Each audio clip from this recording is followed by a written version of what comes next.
Hopefully my audio is being picked up. I'm gonna wait for the playback to, hey, okay, cool.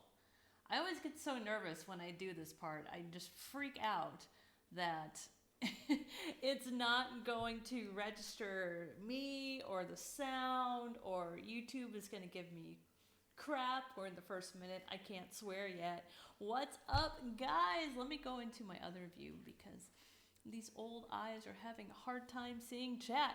What is up to Bill, Andrew, Serena, Emmy, Amma, Will, and Ryan? Hope you guys are having a wonderful night. So sorry we had to move this around like crazy, but we had to get the filming done on the new house tour video, which is coming this week. Should be Wednesday. I'm keeping my fingers crossed. This one's going to need a fair bit of editing because of how I had to do it. We shall see, like 80% of it, of course, yeah, thank you, YouTube. About 80% of it was filmed via smartphone, so I'm hoping everything holds and I don't have to do a whole bunch of edits. But I'm very excited to put this out. I know you guys have been looking forward to this video for a while, and I hope you guys love it. The house is still in progress. It's gotten a lot better since I first moved in, but as you guys know who have a house is a forever thing. You never will be done making your house how you like it. The trick is not to go crazy. Yeah, I don't know what's going on with my color balance. What in the world? Let me edit this just a second.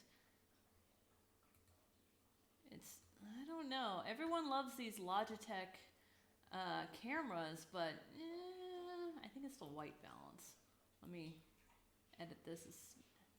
Can you just do what I want you to do? Oh wow, now that white is getting really blue. I don't want to tip over into the, yeah, I guess I'm just going to be really pink. I don't know what it is, but we're going to have to go with it. Maybe if I up the saturation? No, maybe if I down the there we go. I'm just going to down the saturation and let's hope that holds. Done. I mean, I am naturally a little red in the face, which I hate because, yeah, good luck wearing any kind of makeup. All right. Hey, guys. So sorry I've lost track of chat. Okay, I'm back in chat. So tonight, I've killed the music because there's one song in that mix that for some reason goes super loud. I think that's what's giving YouTube an aneurysm every time I try to upload this VOD. It's like, oh, there's a loud sound, so we had to dial back everything else. Well, thanks. Thanks for the dislikes. So yeah, so I'm going without sound for this one. Next week, we should hopefully have some new songs. I'm going to go through and sound check all of the songs and make sure that everything is, audio balanced before we get into that. So tonight, we are trying our hands at making dim sum for the first time ever. I have been dying to make Potstickers from scratch, well, from mostly scratch, for a while because they're like the perfect little thing to have on hand when you're hungry, but you don't want a full meal, which because of the medication I'm on, that's normally it. I'm hungry, but I'm hungry for 2 bites, and then I can't eat anything else because I'm so full. So Potstickers are wonderful for that. How Potstickers can do in a dorm room situation, I don't know. I got to figure out. I know some of you guys are currently living the dorm life right now, so I'll see if that's something that could work for you guys pretty well. Onward to Asian food. What's up, Russ? Can't find my old purple wrench. Serena! We are only modding so many people at a time. We said when we came in here that old mods don't automatically get their wrenches back. So once we get more people, we will have more mods. Okay, so to get us started, we are doing 2 different kinds of Potstickers. Well, not Potstickers. We're doing 2 different kinds of dim sum tonight. We're doing pork Potstickers and we are doing shrimp Siu Mai. Siu Mai? Siu Mai. I don't quite know exactly how that is pronounced, so if you guys happen to know, please let me know because I would like to say it properly. Just stirring the pot. Well, just remember, I'll remember this when we come time for more mods. Okay, I know I'm gonna be hungry about this. I know, I feel so bad doing this so late at night. I don't know why, this keeps getting red tinged. That's bizarre. Okay, so to get us started, before we actually start making these, we gotta prep some of our ingredients. So the first thing I'm going to get done is we're gonna start with the green onion, because we're gonna need a lot of green onion. You give a food with chemicals in it. Yeah, a lot of people tend to have issues with foods that have nitrates in them. I've heard that not only is nitrates bad for migraines, but it's also bad for people with gout. Thankfully, I've never had either, so I don't know for certain, and I'm not a medical professional, so never take my word for it. But that's what I've heard. Where is my knife? Ah, Mr. Stabby, there you are. Okay. I know, I need to get this thing sharpened. It's amazing this thing can cut anything besides me. So if you're new to this, welcome to the channel. First of all, my name is Melissa, aka Cocktails and Consoles, where we cook together on the weekends, and it's so much fun, and I absolutely love it. We also do cocktail videos, we do gaming videos, we do gaming streams. There's a whole bunch of content that I hope you guys enjoy. And if you guys enjoy, if you want to give me a thumbs up. And if you like more of this content, you want to hit the subscribe button down below, that would be awesome. All right, so we're going to go ahead and prep our green onions. Mr. Stabby. I'm calling it Mr. Stabby. Not that it's ever Mr. Stabby to person, but it has, well, no, unless you count me. Couple of times my knife has gotten away from me. Never intentional, always on accident, but yeah, you have to be very careful with knives. If a knife is in your hand, your eyes should be where the knife is at all times. And you're gonna watch me break that rule a lot, so I'm expecting you guys to keep me honest here. There we go. Why am I always, oh, I am in the right one. You had a bad week? Oh, that sucks. Good news is Blaze has baked chips and I can make my own French onion dip. Yum! Okay, homemade French onion dip. Not only does it have less chemicals, it also tastes a shit ton better. We passed the minute mark? We're going to say we're past the minute mark. Okay. These are kind of dirty, so we're going to clean those. Before that, you know what's missing from my hand? A friggin' martini. Let's make a drink.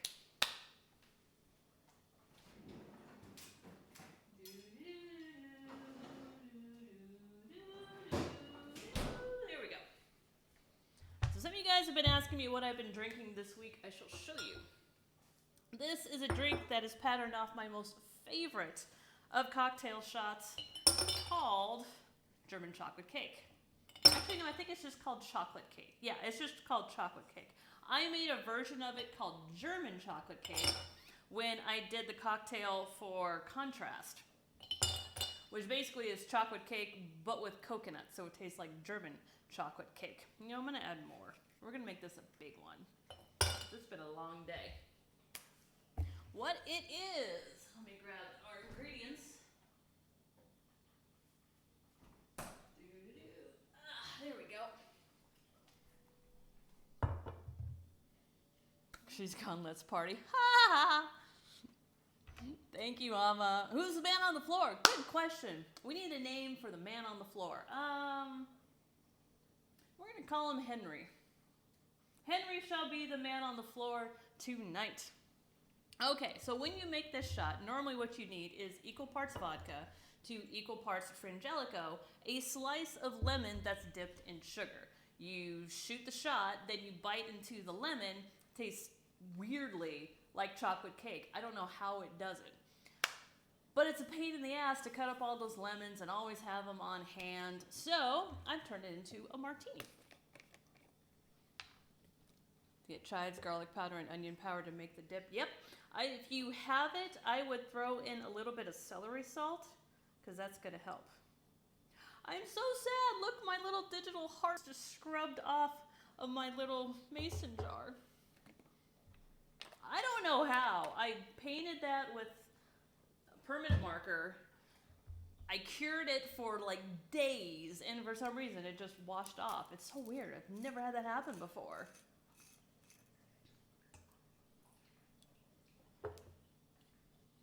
You know what game stream of yours I want to revisit? Perception. Oh my god, Perception was such a great game. Guy, what's up, dude? How are you doing? Alright, we're going to add in our Frangelico. I like going a little light on the Frangelico because it's fairly sweet. And in my 20s, I loved super, super sweet cocktails because I couldn't handle the taste of alcohol. Suffice it to say, I have progressed, so I don't like my drinks that sweet anymore, so I reduce the sugar amount. And then normally, fresh squeezed lemon is best. You go with what you have. So we're going to add in some lemon. There we go. Plug that up. Grab our lid. It was always my intention to start off all the cooking streams with making a cocktail. I just never got to it before, which is weird. Oh, okay, Serena. So I can't have salt and vinegar chips anymore. Why not? I can't imagine there'd be a problem with that. I did get the scraper. Hold on, I gotta show Bill.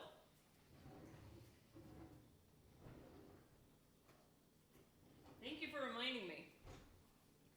This is thanks to you, sir. Thank you so much for the donation. I've never had a bench scraper before, so I've never, remembered to have it in my hand. Oh, you know what? I need a drink glass. We'll use this one for now. Okay. If I keep the ice in the cocktail, I just use a regular rocks glass. Dish soap is one of the ways to take off permanent marker. Oh, damn it. Okay, I'm going to get glass paint. I thought everyone kept saying you can do it with a permanent marker.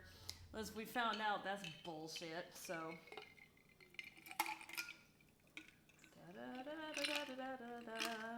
whee! So cheers to you guys. I hope you guys have had a wonderful weekend, and if not, I hope your night improves. Yes, a little bit of celery salt. Not only does it do wonders for a Bloody Mary, also tastes really, really good in a French onion dip. Alright, we gotta clean these suckers off. I don't know what the heck happened to my refrigerator. It froze all my veggies. And I only have it at 40 degrees. I don't know how the hell that happened. Alright, we're gonna take off some of the icky parts.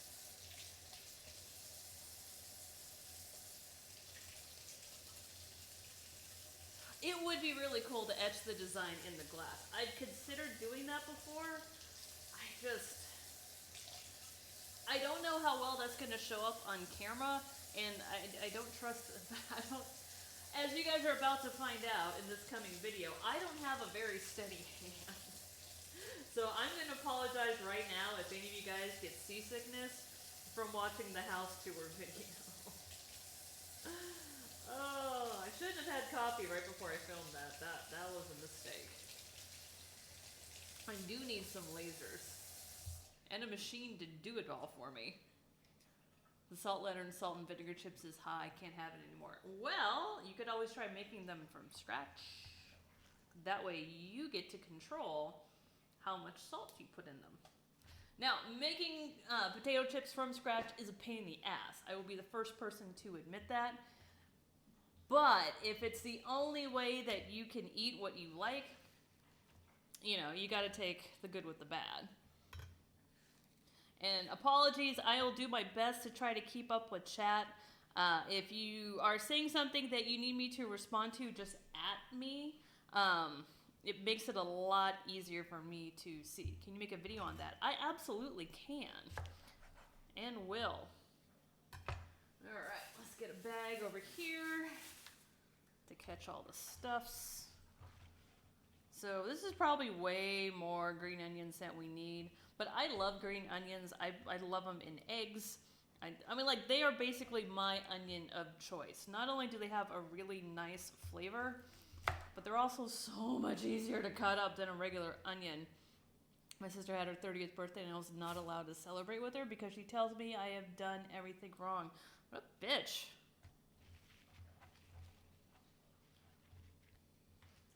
I mean, I don't know your sister, but if you're gonna not allow your siblings to attend your 30th birthday, which let me tell you, all a 30th birthday really is for is crying because you're 30. It's not my most favorite birthday. Amma says, cheap edging, tape the outside of the design and sandpaper the design. That is a cool idea. I like that. Oh, thank you, Abby. One of these days, if the channel ever... Why am I doing that? I'm blocking your view. One of these days, if the channel ever takes off, it's always been my dream to kind of tour the United States. Not only to, like, sample the cuisine from all the different regions, but also get a chance to hang out with you guys. I think that would be so much fun. Do you cry when you turn 20? No. I quite enjoyed 20. Actually, 20 was kind of a blip on the radar because I was really looking forward to being 21. And 21 was good. My first drink ever. It's where I learned never to talk to an angry lesbian. My friends took me out to a local Irish pub for my first drink ever. And I'm sitting there all, bright-eyed and bushy-tailed, and I know nothing about alcohol. And our waitress comes over, and she looks like she's been through, like, this is her 4th 12-hour shift in a row. And, like, all that she's had is just nasty people because she is salty. Of course, I don't see it. I don't see death staring me in the face. She's like, well, what do you have? I'm like, I just turned 21. What do you recommend? She's like, a brain hemorrhage. And at that point, I didn't know if that was a drink or a condition. So I didn't know exactly what she was wishing upon me. Turns out that's a drink. Not only is it a drink, it is, next to a paint mixer, the worst drink possible. Here's what it is. If I can remember the layers right. I want to say the bottom layer is Bailey's Irish Cream. Then it's vodka. Then it's, what's the red syrup? Grenadine? No, that can't be right because grenadine is heavier. Okay, those are the 3 ingredients. I don't remember where they sit in terms of the layers. But once that's done, you pour in a little bit of heavy cream. Now the problem with that is that the alcohol is going to curdle the heavy cream, meaning it looks like a cute drink, except for all the red, which makes it look like a brain hemorrhage. But they don't warn you, it's gonna be a chewy shot. I don't know how I managed to down that without gagging, but let me tell you, I've never forgotten it. There's this bar in my hometown that also has video games called 16-Bit Arcade. I'm kind of surprised that there haven't been more arcade bars because, it's perfect, right? Adults love games too. And you cannot really tell me what I've even done wrong. Probably nothing. Let's face it. A lot of the times what we get angry about almost has nothing to do with the people that we're actually angry with.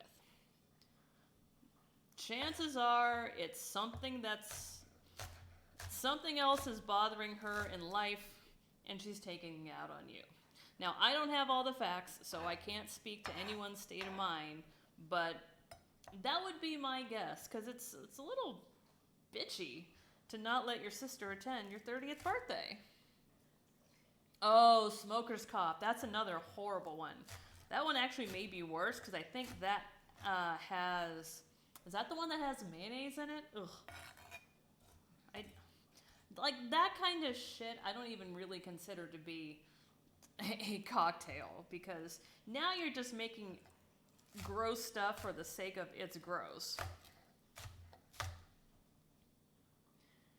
You go strong vodka, cream liqueur, and then grenadine on top. The grenadine drips to the bottom to give it the hemorrhage look. There it is. Yeah. When you do your tour, you better visit me in Georgia, and then we can go up to Wisconsin and go to the state fair. I'm down for that. I've wanted to go to Georgia for a long time. Not only because South has amazing food, but hello, mint juleps. I want to wear a fancy hat. I want to sit on a porch. And I want a mint julep. I also want a believable Southern accent, but you know, we'll start with attainable goals. Where 16-bit arcade is in Columbus, Ohio. Huh, nice. I like mayo, but I don't want it in my dip. Well, if not mayo, then you're gonna have to have sour cream. You need the structural component. That ketchup on Chad. So I see called Player 2 has both games and meeting people in mind. That's cool.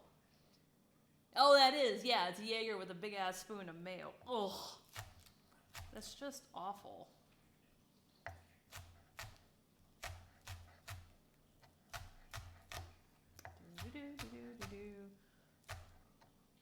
Thank God we're not doing any kind of timed event because I should have been done shopping this stuff like a while ago. 40 is creeping up on me. It sneaks up on us all. Yes, there are recipes that you add mayo to sour cream, and dip is generally one of them. Grab a bowl for our green onions. Yeah, Jaeger is horrible. You add mayo to that. Like, there's got to be a UN mandate against crap like that. And generally, the people ordering it have no idea what they're getting themselves into.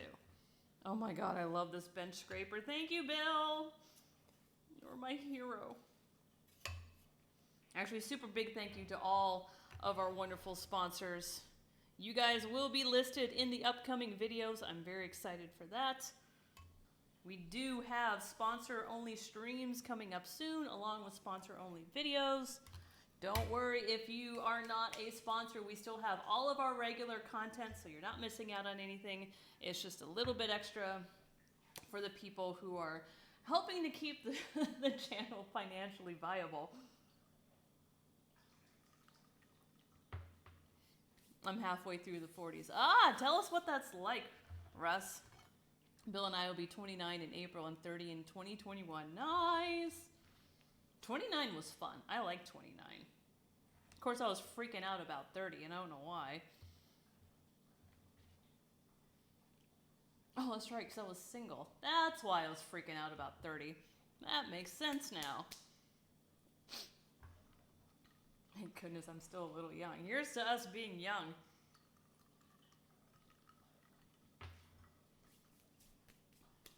I'm nearly at the end of my 10s. Nice.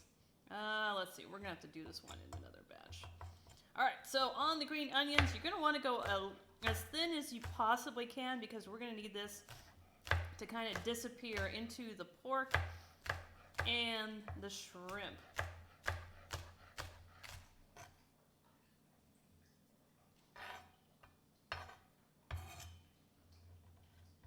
I need to get this sharpened so badly. I know, right, Amma? Don't you feel like so old? But hey, this is the interwebs, where the average age is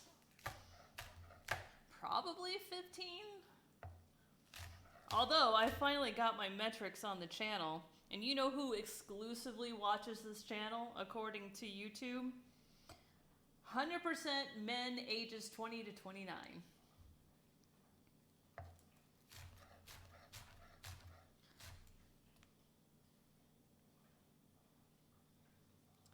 You'll not be able to say you're still technically a teen anymore. That's true. But being in your 20s is bitchin'. I love 20s. 20s was great.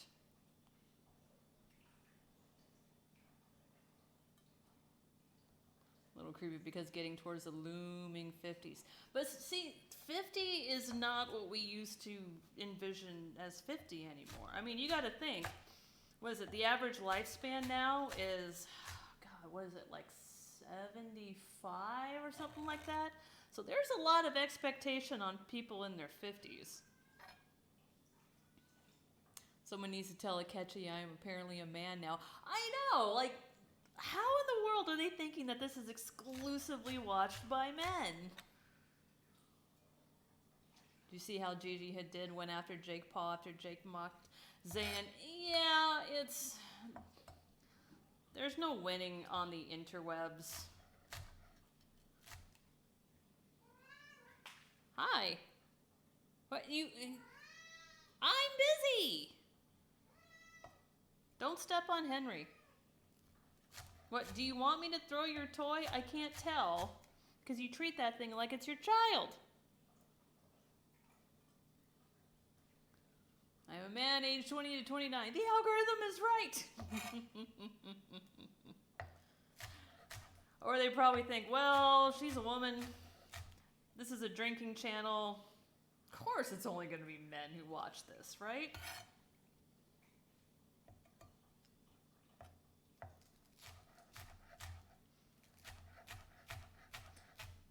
It's maybe way too much green onion, but I'm going to save the rest and mix it up with my eggs in the morning. I know. I've given them attention all day long, and they know when I'm filming. It's insane.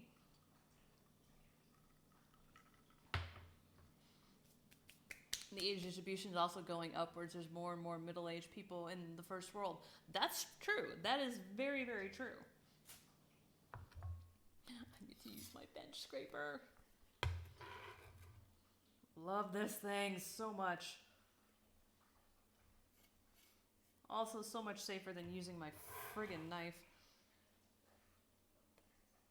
Da-da-da-da-da. There we go. Still don't know who they are. Trust me, not knowing who Jake Paul is a wonderful thing. He's basically YouTube cancer. I also despise One Direction, so there's that. That's true. They are saying hello to you guys, which I am so excited to get that Chase Lounge. I showed you guys in Discord. I may have to move out the cat tower, but it'll have that nice arm on it so the cats can sit on there. So they'll still be in the shot. It just won't be with that.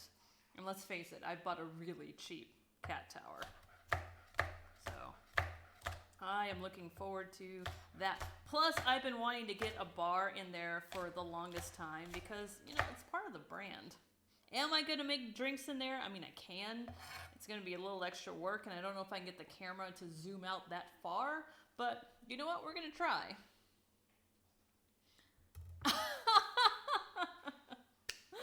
Phil, thank you so much. It is so sweet. Your bar made out of bulletproof glass. Who do you think is attacking me? Oh, good. I'll give you the alert. Yeah, that's the other Paul. But trust me, the other one is not any. They're both just YouTube cancer. One of them markets to children, and the other one was the guy in the suicide forest.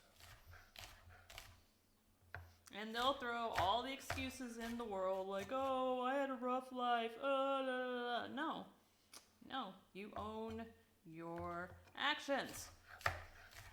Or at least you think, but, you know, YouTube's never going to crack down on them. Yeah, I don't know why that music is loud. Because I turn it down, like, every single time. I'm busy. You are being such a brat right now.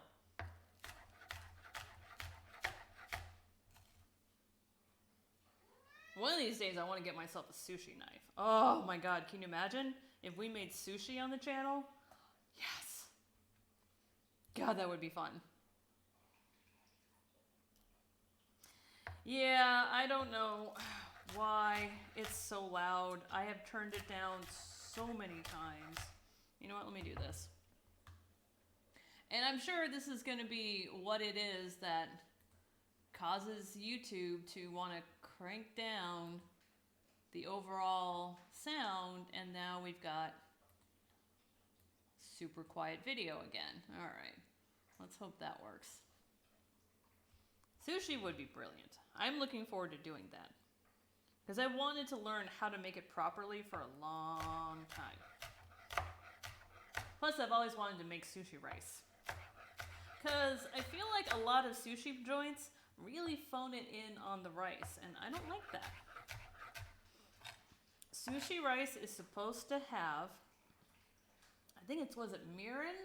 It's some kind of vinegar that's supposed to give it like some really good flavor. But almost every sushi place that I go to, like, it just tastes like boring ass white rice. Sushi in a landlocked state. You know, you would think that you couldn't get decent seafood in the desert. Turns out you can. Trust me, I was quite surprised. But it is true. And you're going to pay for it, because they got to ship it. But you can get it. Okay.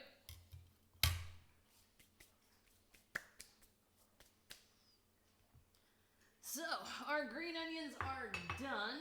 Let me go ahead and toss this out. Next up on the chopping block, we're going to get our garlic going. Rice vinegar and sugar, that's it. You may be able to hook me up with a sushi knife? Really? Cool. Okay. Now, absolutely nothing wrong with getting garlic paste and ginger paste. You know what? Dealing with garlic and ginger can be a real pain in the ass. But I wanted to do at least one piece a little bit authentic, so we are going to paste up this garlic by hand.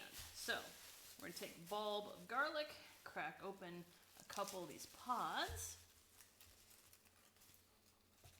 Sushi rice is just glutinous rice. I always pronounce that wrong. That is double the price. You know what I love to make sushi rice with? Black forbidden rice. Now I know it's not going to hold up the same, and I probably have to add a little bit of something sticky to the mix, but it just sounds so pretty, right?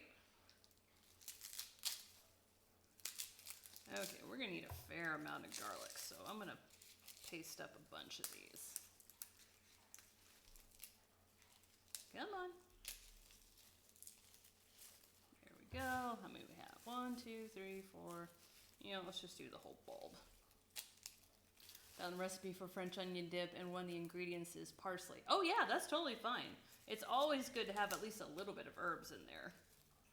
That's one thing that the celery salt can help with, because it's gonna taste like herb, but it's not. Well, I guess I can't really say that. I guess it is dried herb, but... Alright, now I can actually do this without risking the knife, because we have Mr. Bench Scraper. So we're going to take our garlic underneath our bench scraper, we're going to move the handle, and pop it.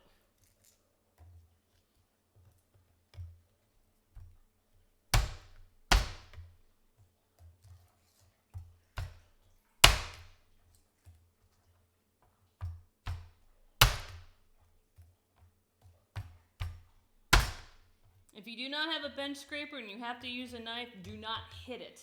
If you have to do this with a knife, put your hand on it and press down. Or better yet, get a very heavy can of tomatoes and use that.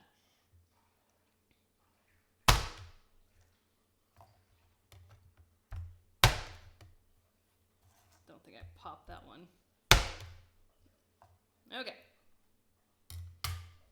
So we're not going to actually have to sit here and dice and mince all of this garlic, but we do want to get a little bit started. So first off, we're going to take off this outer shell, which that's why we smack it first. Not only does it start to break up the garlic a little bit, but it's going to make peeling your garlic a lot easier. Because without doing this, you're going to be standing there peeling garlic for quite some time. Fine grater works great for garlic and ginger. That's true. But I'm going to go the mortar and pestle route for this one.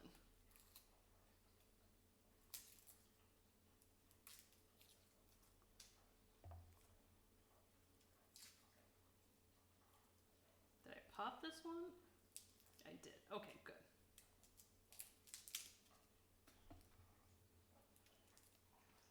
Okay. Come on. There we go. Now, we're going to take the bottom off of our garlic because we don't want that in the mix. This already looks difficult. Ice, what's up, dude? How are you doing? Honestly, the hardest part about this whole thing, well, I'll say two hardest parts about this whole thing. One is just prepping everything. And it's not hard, it's just time consuming. The second is getting the pretty little pleats on the pot stickers. I am not looking forward to that. I have a feeling I'm going to F that up so bad. So fair warning to y'all watching this. Likely my pot sticker pleats are going to be awful. Also, how you doing, Ice? I think your next purchase needs to be a garlic press. You are 100% correct, Bill. It does. I don't know why I still don't have one. And I keep reminding myself every time I leave the house, I'm like, you know what I should get? Garlic press. You know what I always forget to pick up? Garlic press. So we're just going to roughly chop this up and stick it off to the side for uno momento. Hey, Jeffrey, how's it going? How goes your Sunday? There we go. Do not have to go too fine on this because the mortar and pestle and the salt is going to do all the work for us. Will it show up on camera? Is yet to be determined. Quick, someone send Mel a garlic press. You know I still don't have a P.O. box set up. I'm so lazy.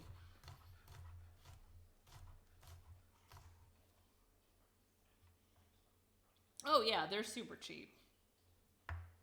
Like, I have no excuse why I don't have one. Other than I'm lazy. No, it's not even that. I just forget every time I'm out. And I go to Target a lot. You know, I could just pick one up there. Do I remember? Never. Never, ever, ever do I. Super awesome sauce. Glad to hear. All right.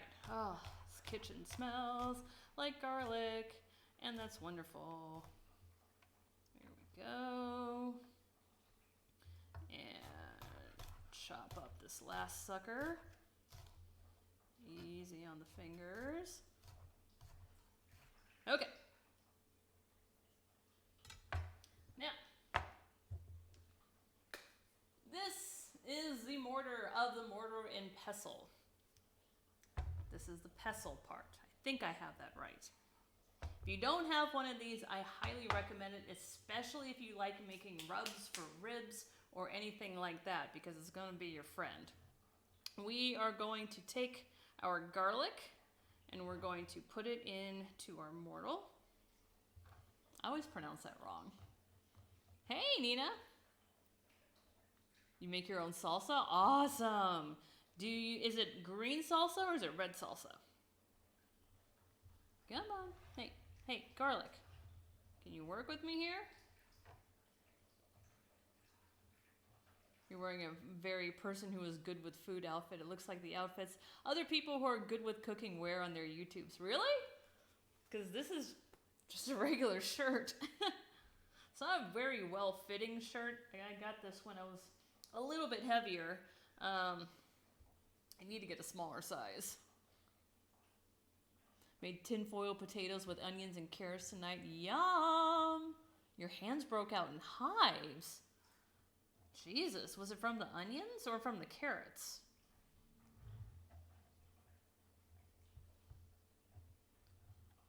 That's a pretty significant food allergy. Get up into my hand. There we go. Okay. So now if you wanted to, you could just start in with the pestle and grind. What I highly recommend doing first is not dropping that, but grabbing some salt. And we're going to add some salt to this mixture because the salt is going to work as an abrasion. So it's going to help out your pestle to basically break this garlic down to a nice smooth paste. You're for sure gonna need a P.O. box if you ever want me to send you nice stuff. I'm down for that. Ooh, green fire roasted. That sounds good. In Mexico, it's called chile. Do you take pictures of it? Like, do you post it on Instagram? What did you say is better, pork bacon or turkey bacon? Always pork bacon. I mean, look. Congrats, turkey, for trying to be part of the bacon family. You're not bacon. And I'm sorry. Taste will never, ever, ever, ever, ever be the same. All right. Now, of course, you can completely skip this step if you did what I should have done and bought a garlic press. But if you don't have one, you can do it the old 1800s way. Happens whenever I peel potatoes and cut carrots. Eating them isn't so bad because they're not raw. The raw potato is pretty bad. Oh, interesting. You prefer potatoes raw? Wow. Do you eat potatoes like apples? Love it. All right, we're gonna need a little bit more salt. I never heard of a person who could eat potatoes raw. I'll make you some tomorrow. I can it. That's awesome. Ah, there we go. I do need a P.O. box. A very wonderful person has made me a very, very cute necklace, and I still need to get them the P.O. box to send it. Unfortunately, it was right at the time that work started getting like super, super crazy, and I had to drop off the mat for a bit. So I feel really bad, but I'm going to get that done. Okay. You're supposed to paste. You know what you're not doing? Pasting.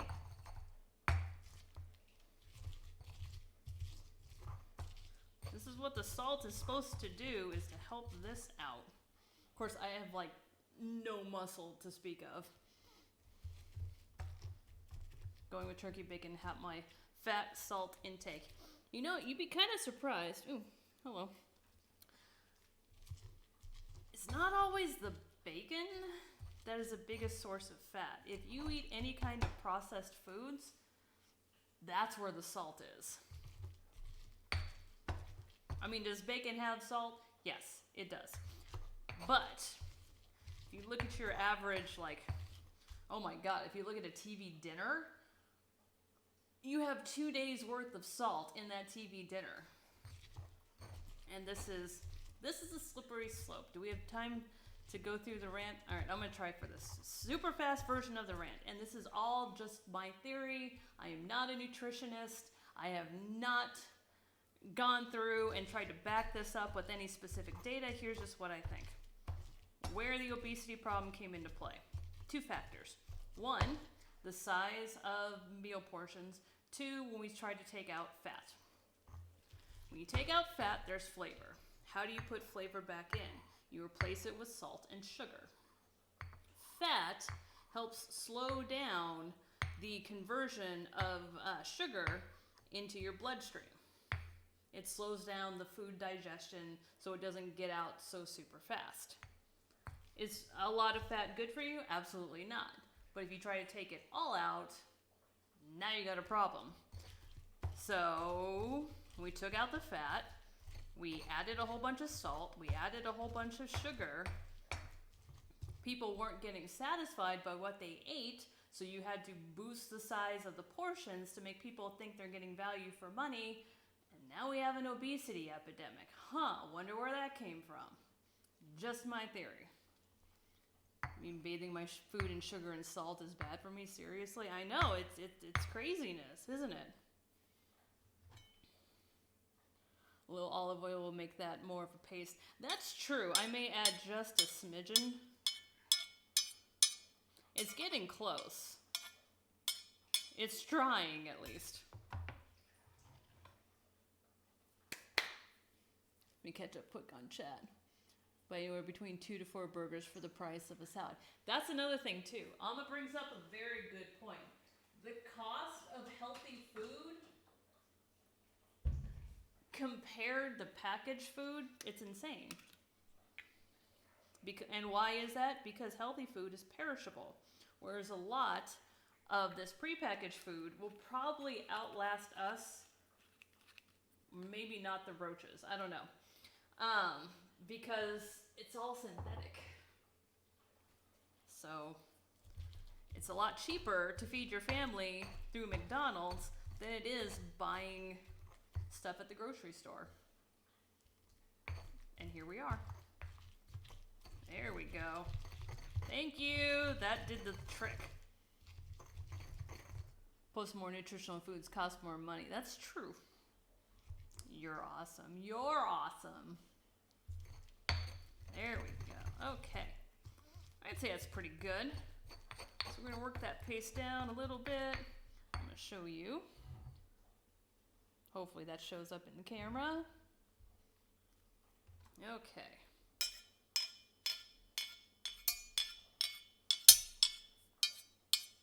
By the way, Jeffrey, normally we do this on Sunday afternoons. I had to move it around because we were filming the house tour. But yes, normally this takes place on Sunday afternoons. Cost me twice as much money to get all the ingredients for a basic veggie salad than it was to get ingredients for cheeseburgers. It is. It's ridiculous. It's not that people don't want to eat healthy. People could eat healthy. I mean, do we like feeling sickly and tired all the time? No, we don't. Do we like eating things that we can't even tell is food? No. Do we like Brussels sprouts? Maybe not so much, but you know what? There's ways to make them delicious, but they can be a little pricey. Speaking of, we are actually going to be using Brussels sprouts for our cabbage because the only cabbage that they had at the store was Napa cabbage that was so big, it split. I didn't trust it, so we're going with little Brussels sprouts. I mean, my sugar and salt bathed food that lasts forever is bad for me. About the fries, deep fried and beef tallow. Truth be told, I don't even know if we fry fries in animal fat anymore. I think even that's gotten too expensive. I think we're using hydrogenated oils, which is really bad for you. When ground beef is on sale for $1.99, it's literally cheaper to get a whole pound of beef than getting one head of romaine lettuce. Yeah, it's insane. It's awful.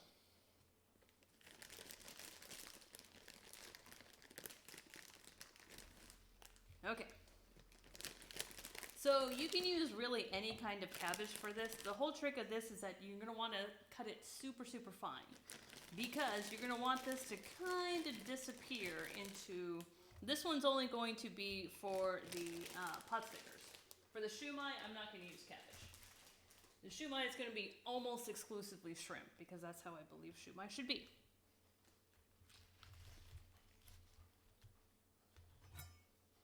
Okay, so we're going to start by cutting this super fine, and then we're going to go in and cut it even finer. There we go.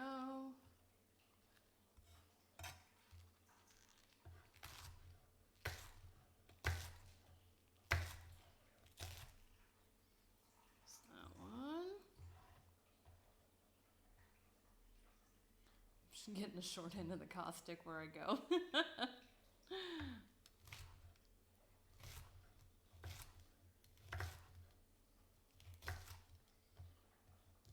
I don't know, like I'm already seeing people freaking out about an upcoming food shortage, which I mean makes sense because the population has gone unchecked in anywhere but China.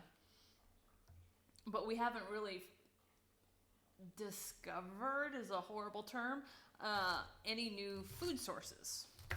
Let me rephrase that. There's no new food sources available. We have a fishing crisis. We have overfished. We can't exactly put more cows on the planet because that does bad things to the atmosphere. So maybe Soylent Green isn't exactly a far-fetched thing anymore. Not that anyone wants to think about that. How late did you play last night? I think we ended... when did we end? I want to to say it was about 11 my time. Food Waste EXE would like your permission to run.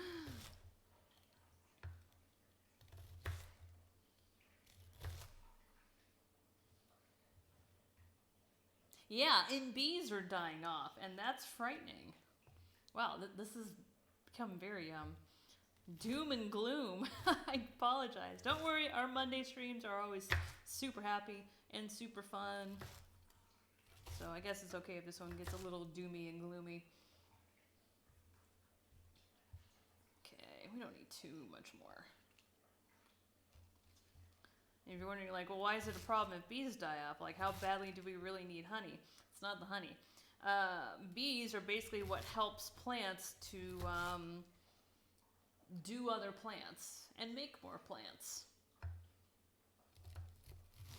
It would basically be like if I'm sitting at one end of the bar and a really hot guy was sitting at the other end of the bar, I'd have to ask the waitress, like, hi, come here.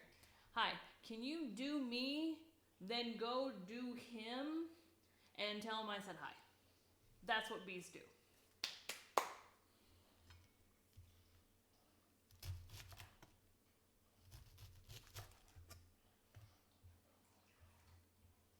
Hey, Alex Hall, what's up?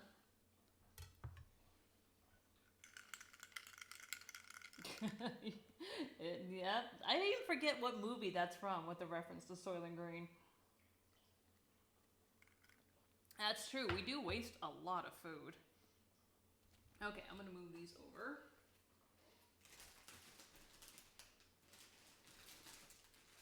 Put them back in here. Hey, calm down. By the way, if you guys are looking for a great recipe for Brussels sprouts, I will be making those on the channel sometime soon because it's my most favorite recipe. Actually, no. My carrots are my most favorite recipe. And then the waitress gets pregnant and that child has more children and the bees just keep the cycle going. Exactly. Bees are the hot waitress. The hot waitress surrogate. Bees are the hot waitress surrogate. This has been TED Talk with Melissa.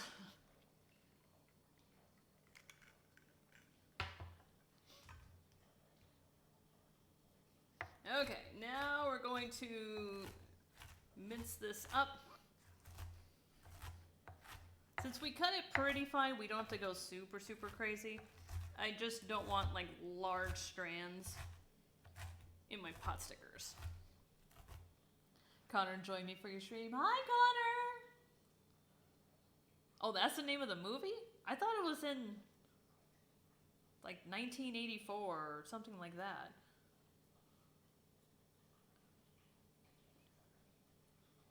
My best friend worked in a grocery store. They said they threw away half the produce because they weren't pretty looking. If they looked ugly, they were immediately thrown out. Yeah, it's, who did a great review of it? Adam Ruins Everything. He's on True TV, but a lot of his episodes do make it onto YouTube. Did a whole thing about that. And Alma's absolutely right. It's, we as consumers don't like to buy what we consider to be ugly fruit. Even though, let's face it, most of the stuff that we get, we're going to be cutting up or putting into other things, so who gives a fuck? But we've come to believe that if the, if the fruit or vegetable isn't symmetrical, oh, then it can't be as good. It's totally fine. By the way, heirloom tomatoes, this may be what we need. Heirloom tomatoes, I love this. It's brilliant marketing. You know what it is? It takes ugly tomatoes and manages to charge you 300%. But people buy them because they're called heirloom tomatoes. Marketing can save the produce industry. You just gotta market it. I'll give you another for example. Lobster. You and I know it today as one of the most expensive things in the world to order. If you don't look at things like caviar. Did you know lobster used to be for, and this is how they phrased it, poor people only, way back in the day.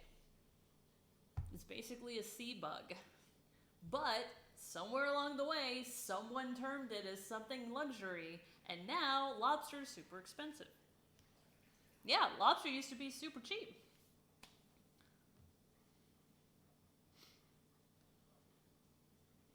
Yeah, we need slutty advertising for produce. It can save us.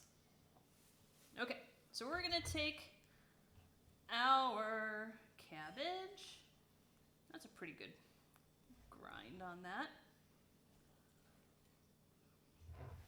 And add it to our bowl. Yeah, they're sea cockroaches, which like no one wants to think about whenever they order lobster, but that's basically what it is. Now me, not a fan of lobster. I've ordered it several times, and honestly, even when it's cooked perfectly, I don't like it. I don't get the appeal. Now crab, I will fight someone for crab. I friggin' love crab. Crab is expensive, and it deserves to be expensive, because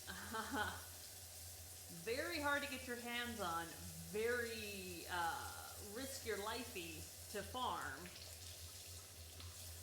So totally makes sense why crab is expensive. Lobster should not be expensive, but there you go. That's marketing.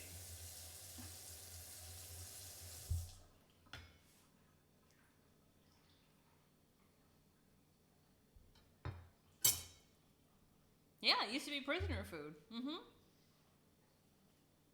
You guys will never look at lobster the same way again, will you?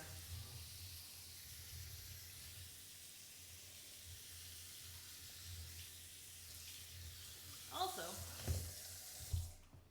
just one of my own theories, you can kind of tell when a restaurant's a bad restaurant. Look at what they do to their lobster dishes. Most times, a bad restaurant will put lobster on their menu just to be able to sell you something exotic, and they don't really do anything with it. It's just lobster with butter. Oh wow, that's revolutionary. Or worse, lobster that they shove into pasta, because yeah, that makes it taste better. Also, good luck not overcooking the lobster when you're trying to cook the pasta. Also, another sign of a really bad restaurant, how many times they put truffle oil in shit.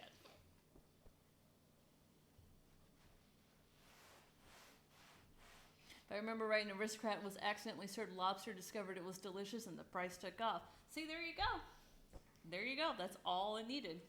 I enjoy a YouTube person who does 17th and 18th century cooking. Really? Oh my god, that sounds like fun. I'm gonna have to look that up. Okay, let's get our pork. I think it's this guy. So just regular ground pork.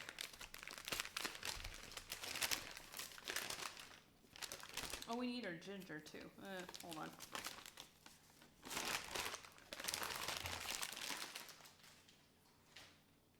And we're gonna add our pork to the mix. There you go. Nice and simple. A channel called Townsend's. I love that channel. I'll have to check that out. Thank you for the recommendation. See, there's so much interesting stuff on YouTube, but like, who would ever think to look up, oh, I want to look up 17th century cooking? And YouTube's not going to serve it up to you, so it's, I don't know, it's quite difficult. Okay, what do I need here? What do I need here? We need ginger.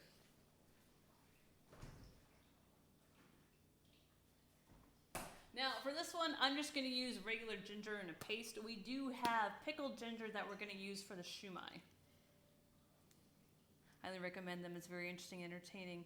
Education, cooking, history, and culture. Awesome! Alright, we're going to add a good amount of ginger. Not too much, because we actually want a little bit more garlic than we want ginger. Made a whole roasted goose over Spitfire for Christmas. Oh, that's so cool. Okay, let me give this a good amount of salt. And pepper.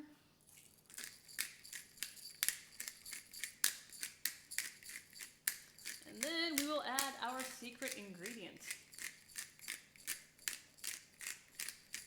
Not the garlic, but we are adding that too. Ah, there it is. That's what I needed. Let's add in our garlic. Dog is out cold and snoring away. Ha ha, that's awesome. All right, I'm gonna do a fair amount of the garlic in this one. So we're gonna add in the paste. Put our garlic back over here. Then, oh, this is already smelling really good. Our green onions. Lots of green onions. I love green onions. By the way, guys, thank you guys so much for the likes. You guys have really been helping me out. I so appreciate that. Next time you make Potstickers, make sure, even with the Brussels sprouts, you add salt before anything else and massage it. It helps to pull the excess water out so you don't get mushy food. Too true. So for this one, I'm actually not adding a whole lot of liquids to this because I know that the Brussels sprouts are going to release some of their moisture. So that's why I've taken out a little bit of the liquids. Good catch. All right. We need a little bit of soy, a little bit of this, and where is it? Is it this one? Yeah, here it is.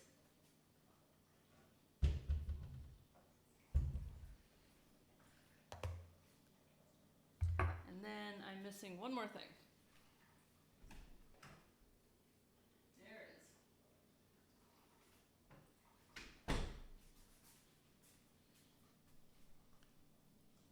Are using the 4 staple spices of my food: salt, pepper, garlic, and cayenne pepper, more or less.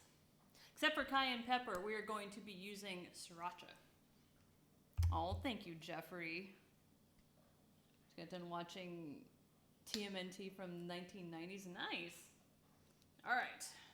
Now, normally, you would add like a little bit of sesame oil and things like that. I'm actually forgoing that for ponzu, which is, I think the best way to put it, it's like soy sauce with citrus, and it's one of my most favorite dipping sauces. So we're gonna add a little bit of that.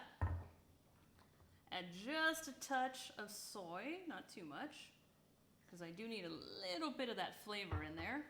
And then sriracha. You just made a catchy stay. I love sriracha. It's so good. I'm not going to go too crazy because I know I can. Now, here's a secret ingredient. I don't know if this is going to work, but I'm going to try it. I want to boost the umami of the pork. There's a couple ways that you can do that. One, you can add bouillon, which will basically just give it a more porky taste. But I'm going to try a little bit of a mushroom rub. So mushroom has, what is it, MSG? What is in mushroom that gives it that umami flavor? Shit, I think it's monosodium glutamate, but I'm not 100% on that. This was also the trick that I taught you guys about how to make your beef burgers taste more beefy. You use ground up mushroom. I don't have a spice grinder, so I just went ahead and got some mushroom rub. So we're gonna add a little bit of this. Ponzu is made with soy sauce and sudachi, which is a Japanese style of lime, which is a bit more sour. Okay, cool. So I was pretty on the mark with that. She puts that on everything, kind of like Frank's Red Hot sauce. Okay, I think we can go a pinch more. Shrooms, yes. Oh, that smells good. Okay, that should help deepen the flavor a little bit. All right, now we can start to break this up. Now, this mix is still a little dry. I might add a little bit more liquid if it needs it, but let me see how it starts to come together. I should have gotten a bigger bowl, but I wanted a clear one so you guys can see as I make this. Let me move this out of the way. Townsend taught me that ketchup used to be made with mushrooms. Really? That actually sounds pretty good. Okay, this is definitely going to need some more liquids. ponzu, a little bit more soy. I'm not a big fan of sesame. I find that sesame tends to be a bit of a diva, meaning that the second it gets put into anything, it takes over a dish. So I try to stay away from it. If you like it, feel free to add it. So maybe that would help with dishes like this. It's a good point.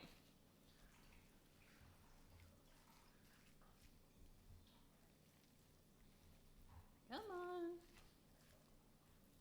Wow. This is still really, really dry.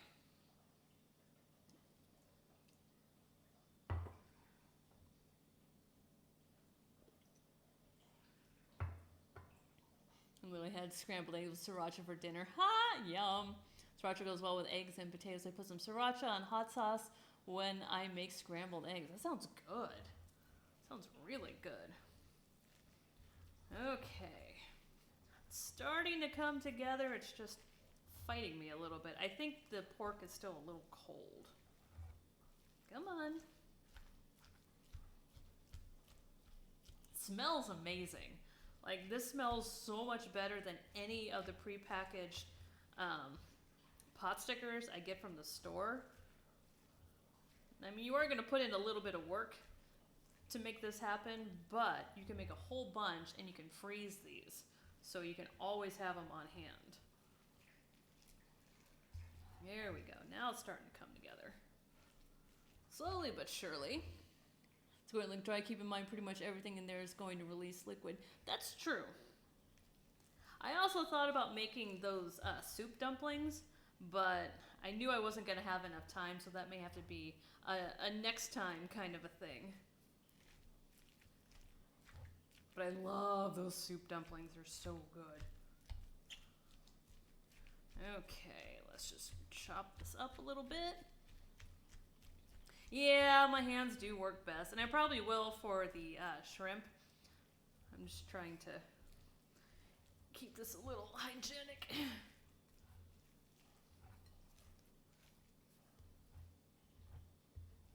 There we go. Okay, not too bad. What would you say making your own... Why would you say making your own French onion dip is better? One, because you can control the ingredients. So if you're allergic to anything, if you don't particularly like something that normally comes in French onion dip, you can take it out, you can substitute it.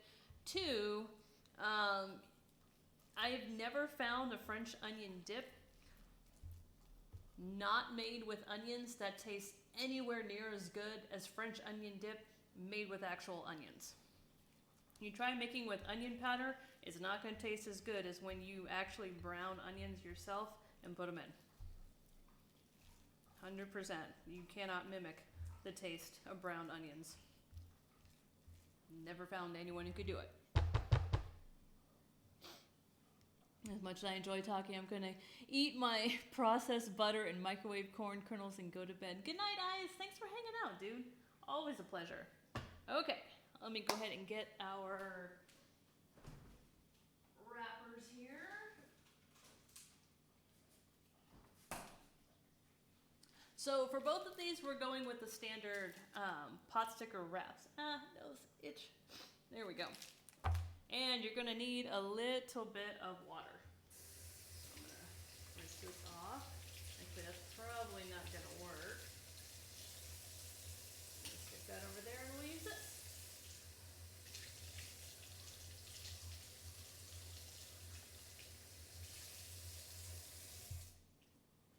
A little bit of water.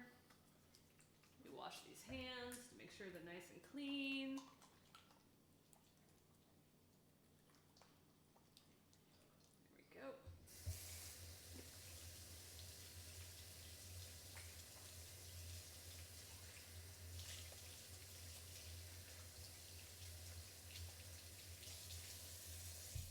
Okay, so I've been told there's two main tricks to folding pot stickers.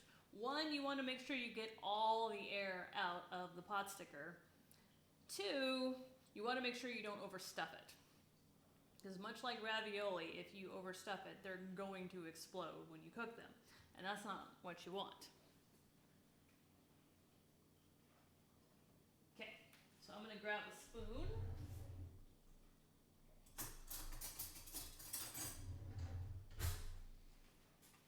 We're gonna open up our pot sticker wraps and let's get to wrapping.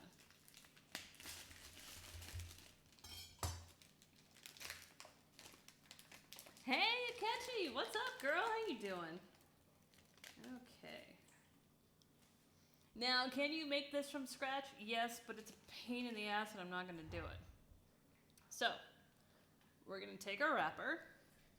We're going to take a little ball. That may even be too much. Small ball. Small ball.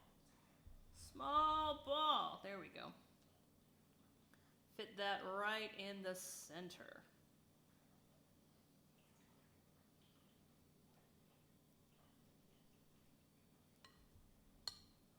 Take your finger, dip it in the water. We're going to rim, giggity, the outside of the pot sticker wrap. Then we're going to try to make this look nice on camera. Fold it over. I am not going to pleat. God bless the people that can pleat. I'm not one of them. I'm just going to pinch and pinch hard. And I'm pinching very close to where the meat is. Because remember, we don't want, actually looking like pierogies, which I have made from scratch before. They're delicious, but a pain in the ass. Please do not forget to rim your pot stickers. Yeah, that's right. Okay. There we go. Does it have all the fancy pleating? No. Do I give a shit? No. It's cute. Actually, you know what I wanted? I wanted the square ones because I wanted to make them like the little pyramid shape, which I think is like the best shape for a pot sticker. But they didn't have any, so we have to go with this. Hope you're doing well. Doing pretty good. I'm really excited about this. I've been wanting to make pot stickers from scratch for a long time. That may be a little too much. Let's see. The reason why she says to make sure there's no air in the pot stickers is because air equals steam and steam makes explosion. Exactly. Thank you, Amma. Time to rim job these pot stickers. See, this is why Food Network will never give me my own show.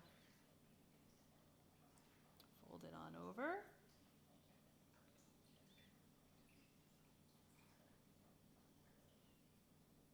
Da-da-da, and pinch close.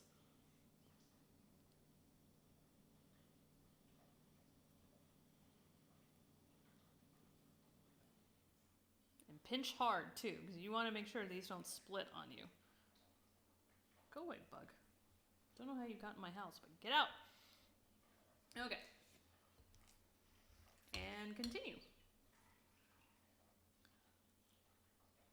So we're only going to make about 6 of these, and then we're going to go on to the Siu Mai, just so that way you aren't thinking, oh my god, do we have to sit here while she does all of these? No. It's Sunday night. I get it. Trust me, I get it. Okay, pinch in the middle, push down. Try not to get your filling in the seam, because that will undo it. To keep the pot stickers sealed. That's true.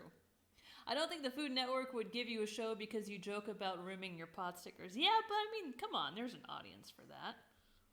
I would think. Actually, let me try. Now, normally when you pleat these, you're only really pleating one side. That's not going to work. You know what? We're just going to do these like pierogies.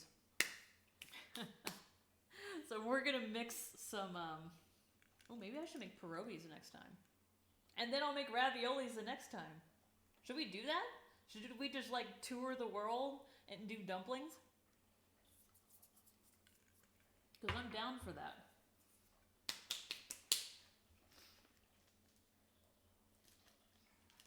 Why does Food Network not have late night shows? They so should. Like the same thing with YouTube. There are people that will sponsor some, sailor trash talking people because it's fun to watch. I should make gnocchi. Ugh. Yeah, speaking of pains in the asses, gnocchi is one of them. But I'll tell you what.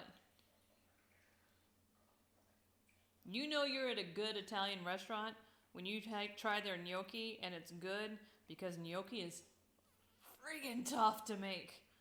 Because potato starch is a bitch. Yeah, they have freaking pay-per-view shows. And I don't understand. You guys have heard me yell about this. It's the same issue that I have with YouTube. They're like, oh, everything has to be family friendly. Get Budweiser to sponsor a show. Hell, what's that one that like YouTubers are now getting sponsorships from? Adam and Eve, which is a marital aid shop. They're sponsoring YouTubers. Why? Because there's money to be made there. But for some reason, YouTube, not so much Twitch. I don't think Twitch worries about this as much as YouTube does. But they're like, oh my God, our sponsors are going to pull out if we don't have, G-rated, super family-friendly stuff. Get other sponsors. Make an adult-only section, for fuck's sake. Even, what's that porn site? Is trying to come up with their own version of YouTube. Oh, shit. Which one is that? Pornhub. Pornhub is making their own YouTube. And when I say that, I don't mean, oh, it's just another place to go see boobs. No, they want people to come upload just like videos you would put on YouTube. They're like, hey, come do that here. We already have a platform for it. It's a completely separate part of Pornhub. The only problem is, and you still have like ass crack showing up right next to your videos, which I didn't want, so that's why we're not there. Do you plan on making ravioli? Fuck yes, I am. Trust me, we're making a lot of pasta. The Science Channel filmed a flat earther blowing himself up in his steam-powered rocket. Oh, that's gotta suck.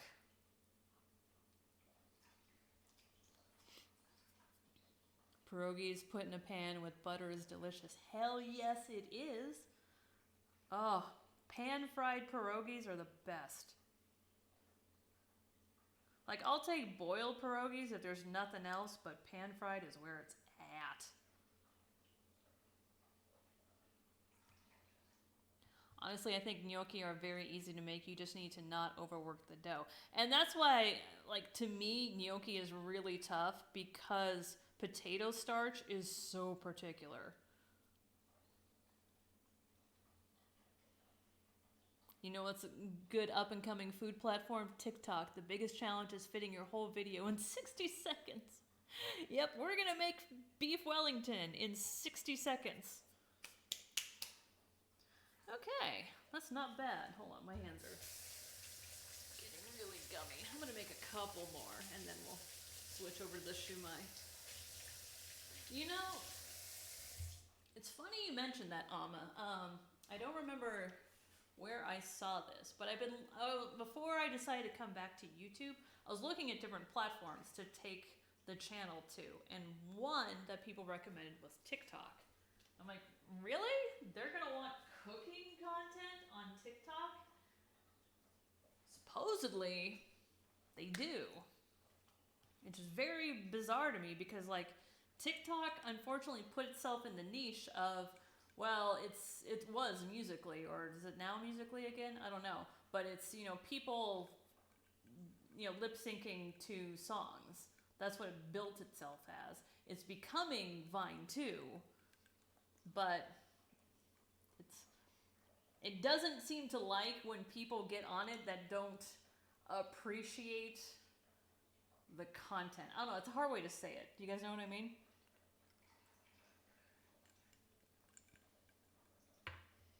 Joshua Wiseman did it. Ha! Some of their biggest content creators are cooks. One of their content creators was just on Good Morning America. Really? Shit, we may have to co-stream onto some TikTok. I don't know. I mean, I am willing to try putting a couple things up on TikTok and seeing if there's some people that wouldn't mind coming to hang out with us. Would I ever move the whole platform over to there? No, absolutely not. Because this content does not work well in 60 seconds. I have to do some research to see what I could do in 60 seconds. Well, what I can do that I can put on camera in 60 seconds. After you get 1K followers, you can live stream. You can live stream on TikTok? Really? Interesting. Yeah, and that's my other concern is that, you know, TikTok is also known for cringe, which again is trying to be Vine too.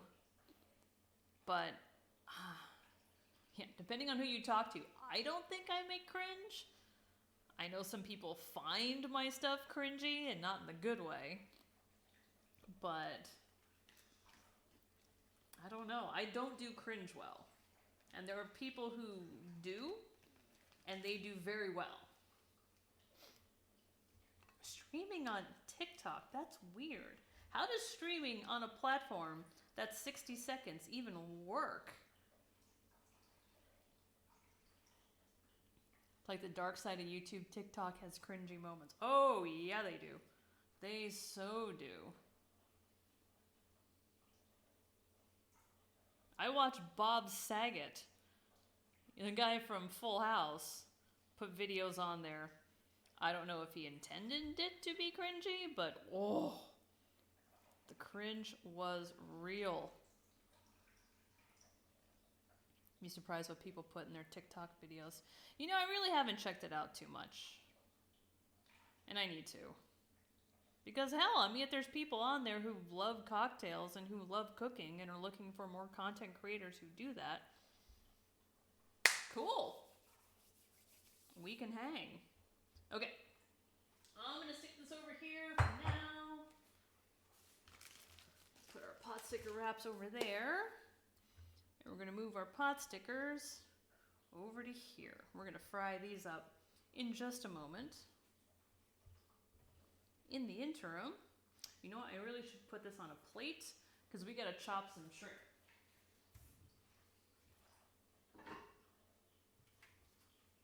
Okay. One of the bigger up-and-coming creators is a bartender. No way! Really? All right. I'm willing to give it a try. Like I said, don't worry. I am not uprooting cocktails and consoles. It will always exist here on YouTube. That would be just another place to put content.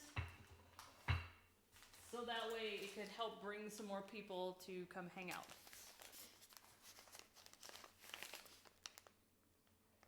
That's true. He does work very blue. That's a very good point.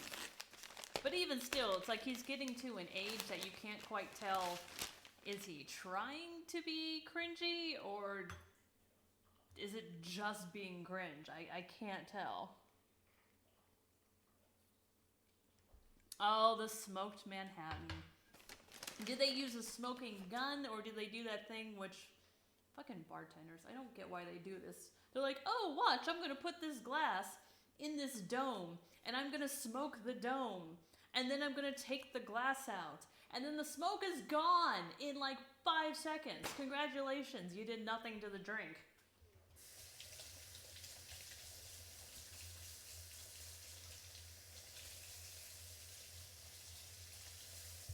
Don't get me wrong, my most favorite bars do that shit. And it annoys me because I'm like, well, that's great. You pretty much did nothing to the drink. They're going to smell a little bit of smoke and that's it. If you want the smoke to stick around, you have to give it something sticky to stick to, which is either fat or it's sugar.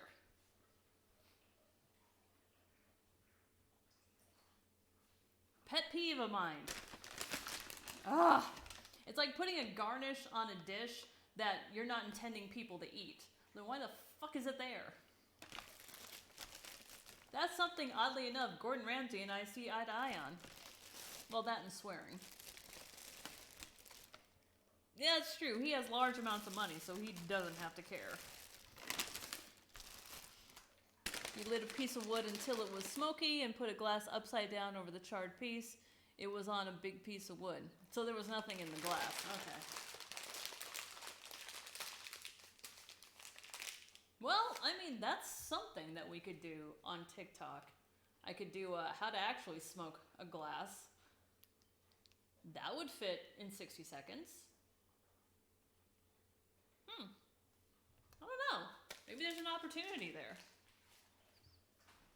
What do you guys think?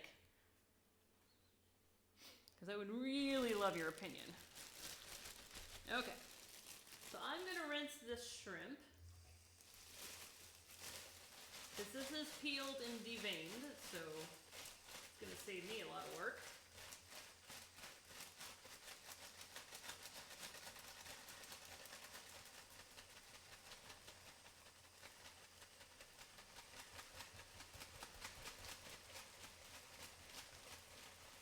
Actually, speaking of that, Alma, have you seen a YouTube channel called How to Drink?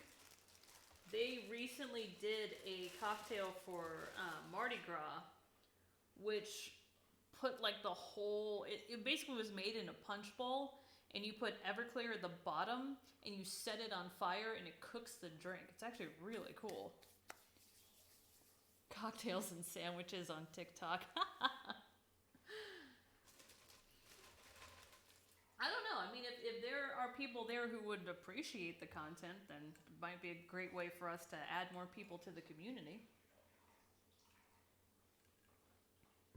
But I don't know their appetite for, how do I put this? You know how some people get very protective of, Twitter. Twitter is the best example of this. Twitter set up for people to chat. Businesses have totally seen the value of being on Twitter because it makes the brand relatable and allows them to sell products. You watch people get unbelievably angry at brands who try to sell their stuff on Twitter. That is a little bit of my fear of trying a platform like TikTok. Because if people see it as me just trying to add more people to YouTube, the response may not be that great. When he lit it on fire, yep, okay, so you saw that video. All right, we need to, one, get a bowl for this. Do I have any more bowls? I think I'm running out of bowls. All right, I'm running out of bowls, so we're gonna...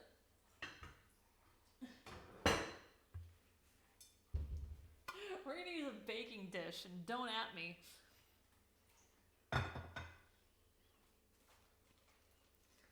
Okay, let's get our shrimp.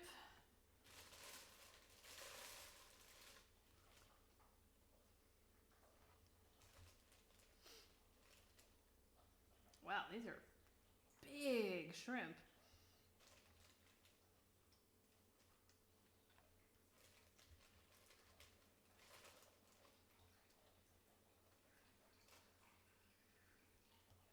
I'm actually not going to dry these off because I do want it a little bit wet. Given the challenges we had with the pork, thinking a little bit of water may help us.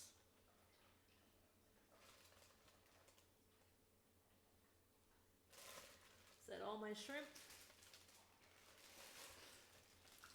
That sounds like a bad soap opera. All my shrimp. Okay.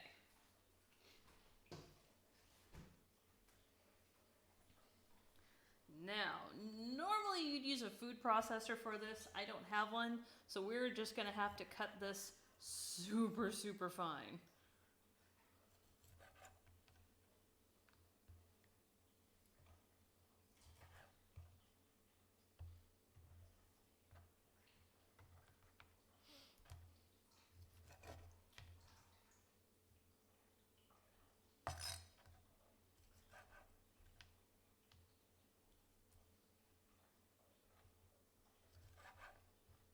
Generally, when you make siu mai, it tends to be a mixture of pork and shrimp. I've never really liked the combination of those flavors, so I would rather prefer all shrimp siu mai. Now, you can make it with all pork, you can make it with all shrimp, you can make it with a mix.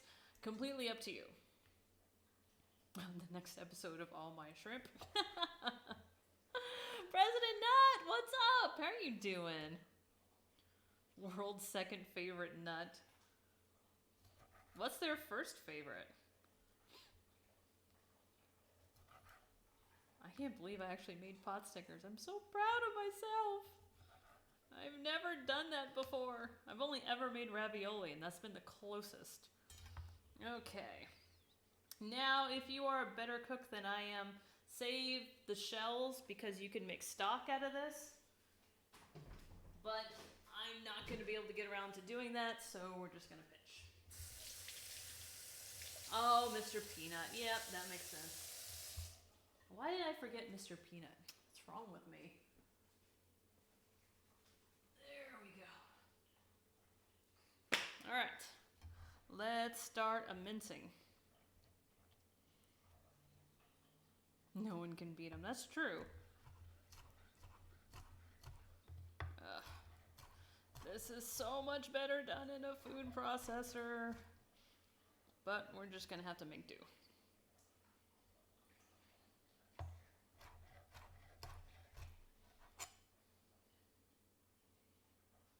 You're wondering, why are you mincing this? Because we want a texture somewhat similar to our pot stickers. Now, the trick with shrimp is that it's almost all protein. There's very little, practically no fat, so it's just going to tighten up on itself super hard. So the way we deal with that a little bit is by mincing it up nice and fine. Also, because it will allow us to add more stuff to it and get integrated into the flavor. Baby Nut versus Baby Yoda.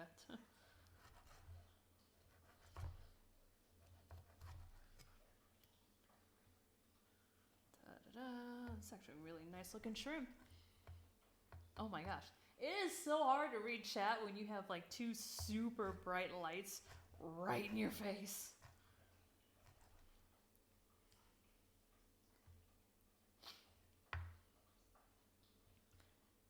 So we're going to see any mom videos. I did talk to my mom about, because she has been like going on an adventure right now in terms of cooking.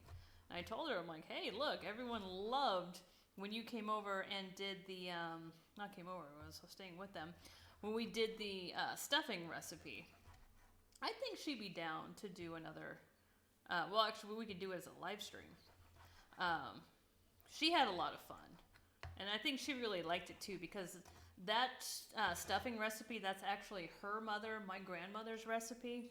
So I think it was nice that she got to share that with people. So it's kind of like, you know, her mom's legacy living on, which is really cool. And I mean, that's really one of the wonderful things about cooking, is that it's got that heritage aspect to it. Because most of the times you learn to cook by, you know, your parents.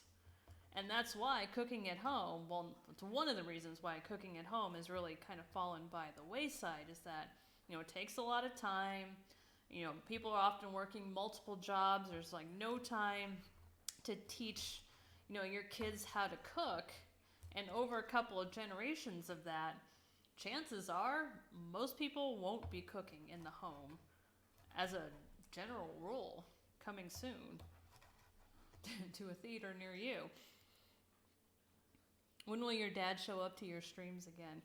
I don't know. I want him to join us on a stream, especially to do his, he makes the most amazing baby back ribs, but I don't know how to get that on a stream, because one, it takes like, what, friggin' 6 hours to smoke ribs, so that's not something that's going to work well on camera.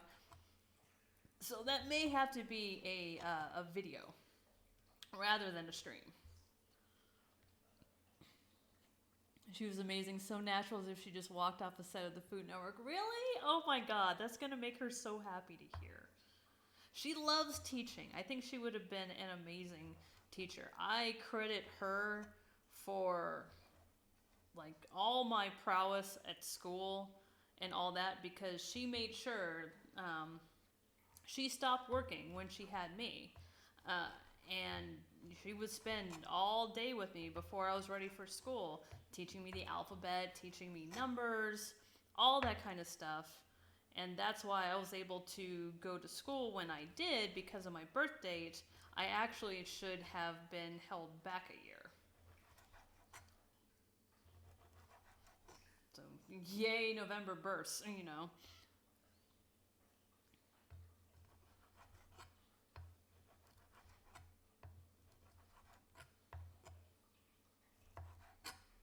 There we go. Mincing this nice and fine.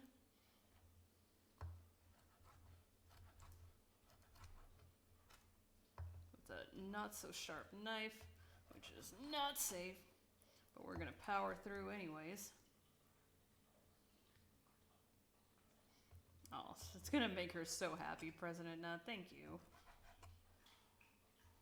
Actually, you know what she's really good at, and I want to get her on the channel to do, is, like, she can cook, but what she's amazing at is baking. She makes pies from scratch, including the crust. Like, her pecan pie would knock your socks off.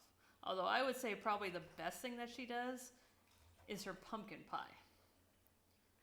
I like my pumpkin pie a little bit more because I add a little bit of bourbon to the pumpkin, which I think gives it a really nice flavor. But yeah, her pie crusts are incredible. President and Vice President Nut County are here. Ha ha ha. And I don't know if you guys remember the video, the one where the sun is rising and I'm in my bed and the bunny character threw something at me. That was my mom. Off camera. I asked her to throw something at me as hard as she could, and she nailed me good.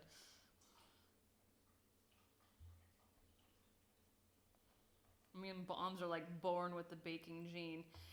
Maybe that's it, because I'm never going to have kids, by choice. So I guess I didn't get the baking gene.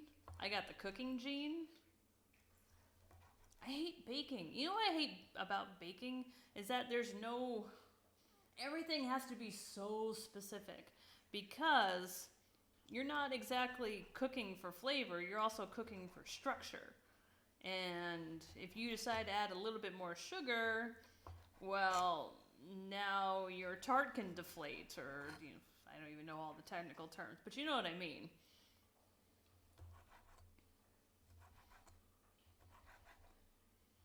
Tart can deflate. Wow, that was a horrible example, Melissa. My God.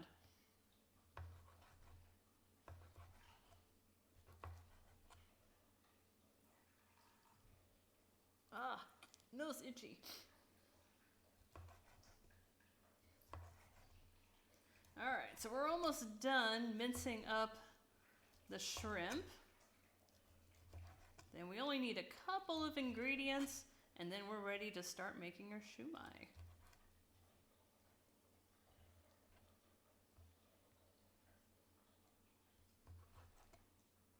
I had a question for you guys in chat. I'm curious to hear, what is your most favorite recipe of your parents? Like, when you think about stuff that they would make, what is your most favorite thing? My dad, for as amazing as his smoked turkey is, my favorite is from my dad is stuffed cannelloni. He's really good. He makes the shells from scratch, too. They're actually more like crepes than they are pasta. But they're so good.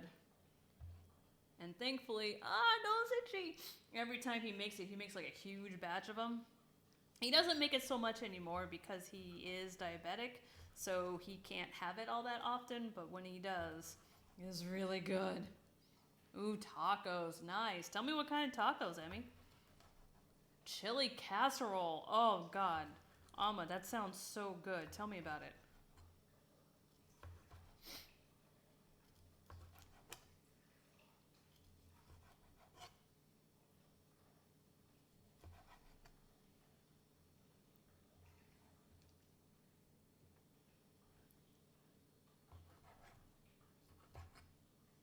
Only got one more shrimp left to go.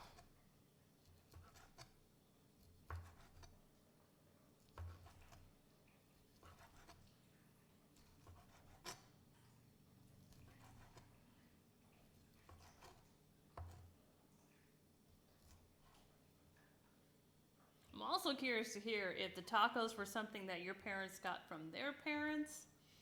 Usually leftover chili she would put in a casserole dish, put fresh cornbread batter on top, butter on the top of the batter, and bake it. That sounds amazing. Actually, it sounds like a hell of a version of a shepherd's pie. I like that idea. I also love the idea of putting cornbread on anything. Actually, cornbread with some green chili honey. Mmm. My mom makes killer tacos. I think my mom did on her own. Awesome. Does she use like ground beef, or does she do like chicken, pulled pork? What is her go-to? All right. Now we're going to grab our pseudo mixing bowl and put in our shrimp.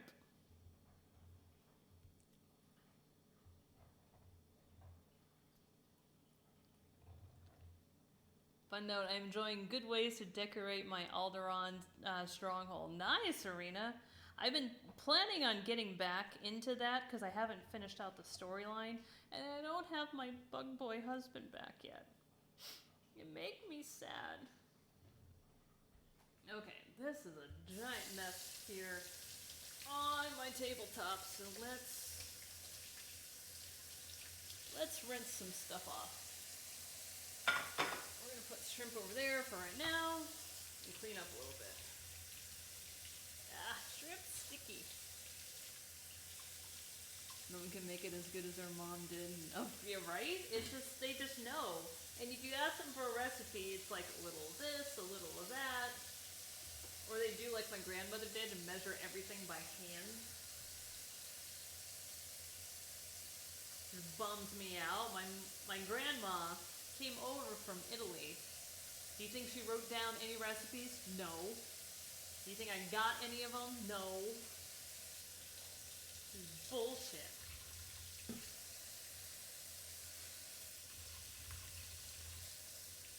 Yeah. There's a Food Network host for you. Hi, welcome to Cocktails and Consoles. You know what? I never got any recipes from my grandmother, which is bullshit. I don't know why they haven't contacted me for a show. It's a horrible mixture. My mom didn't measure anything and she passed away years ago, so I can't ask her. Oh.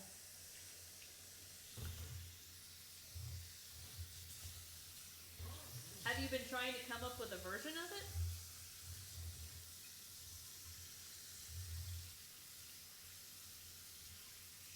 So you're a Cajun nut. Oh my god, I forgot. You are Cajun.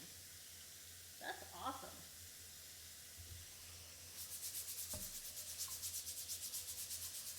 Clean off our board here, because ew. Have you done the Alliance alerts? Because that's how you get him. Not yet. I haven't even gotten up to that point. I am so behind on the content. It's quite tragic. Okay. Put this back on here. Push all this garlic down. Ew. I think we use turkey now because my oldest brother doesn't like how beef tastes anymore. Ah, interesting. Taste can really change over the years. I used to love asparagus as a kid. Hate it as an adult. It's horrible.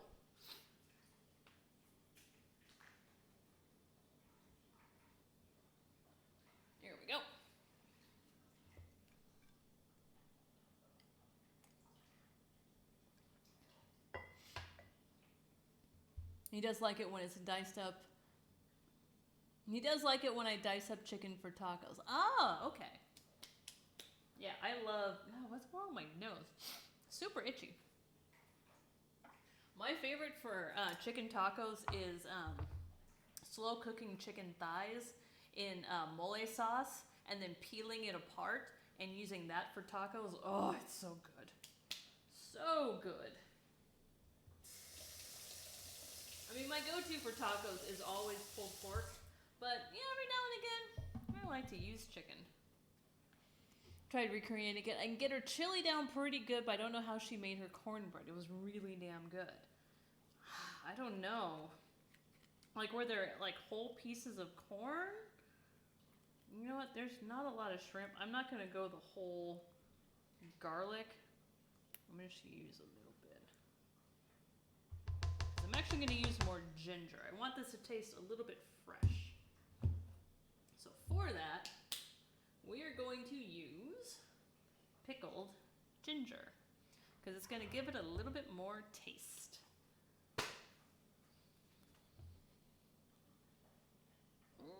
Crack open. God damn it. Hands are too wet. It would kill for it. Now that I think about it, I already have. Sorry, Mr. Chicken.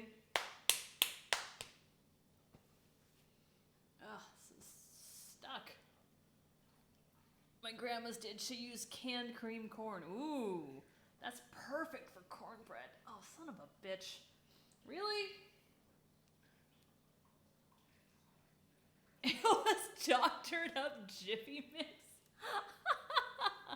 Hey, that stuff is good. I can't argue with that. Okay. Oh, I love pickled ginger. I'm not going to use too much because this stuff is going to be strong. But just a little bit to kind of perfume the shrimp a little bit. There we go. Take our handy dandy knife and let's mince this.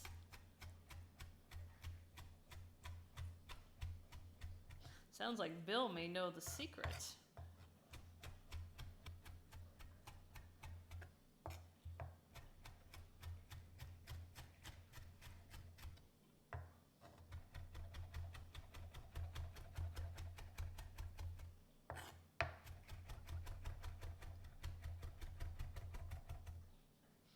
That's fairly good.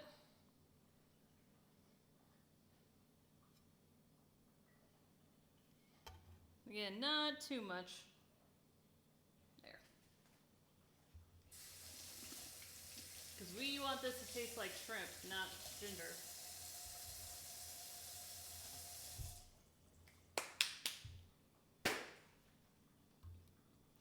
Oh, I knew it was Jiffy Mix, but she added stuff to it to make it better. I don't know what the stuff was. Ah! And here I thought it was the only ones who liked pickled ginger. Oh my god, me and pickled ginger. Pickled ginger, candied ginger. Fucking love ginger. Not raw ginger. Not a fan of raw ginger. A little bit in the mirepoix, I like a lot. Because again, ginger will be a diva. It will take over whatever dish you add it to. Okay. So now we're going to add in our green onions. I want a fair amount of green onions in here.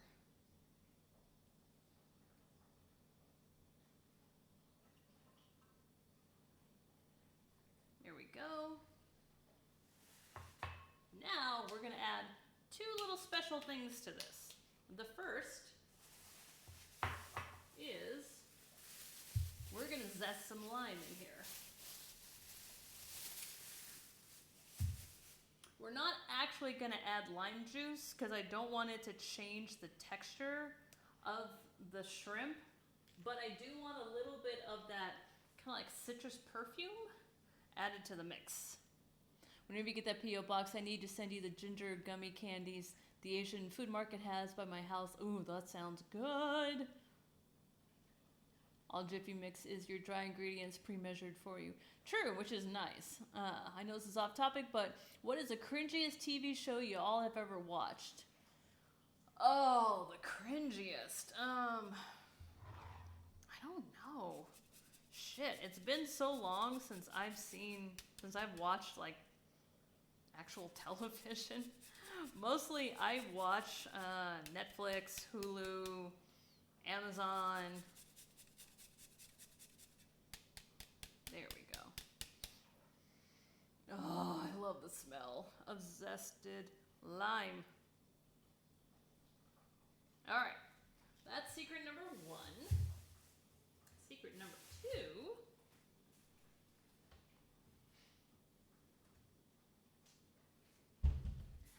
Just like we did with the pork, we're gonna add a little bit of a rub. This is a seafood rub, so it's gonna help deepen the flavor a little bit and add a little bit of spice. I almost got the Chinese 5-spice because I thought that would be really good, but this I can put on more stuff.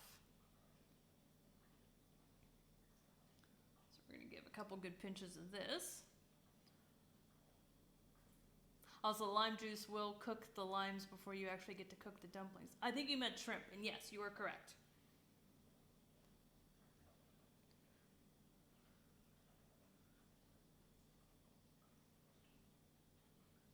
Because the acid in the juice of limes and lemons,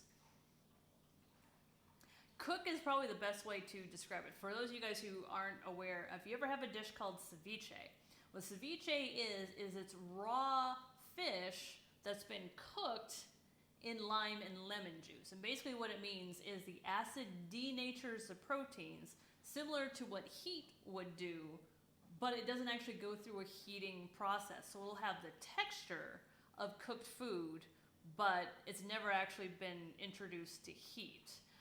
So it's nice to be able to appreciate the flavor of fish, but you do have to be careful that whenever you make ceviche, you have to make sure you're using either sushi or sashimi grade fish. Because part of the reason why we cook food is to cook out any potential parasites that could do us a lot of damage. Now, I'm opening a can of worms here, not this. The term sushi grade and sashimi grade is all subjective anyways. Is basically there just to indicate a higher level of quality, which really pisses me off, because if you're going to charge me for sushi grade or sashimi grade, then there should be an actual grading scale to it, but turns out there's not, and that really makes me angry. Yes, the lime juice will cook the shrimp. That's what I thought you were going on that one. Okay. Now we're going to add a little bit of our ponzu. A little bit of our soy sauce. A little bit of our sriracha. A little bit more, because shrimp is going to be on the sweeter side. And let's stir.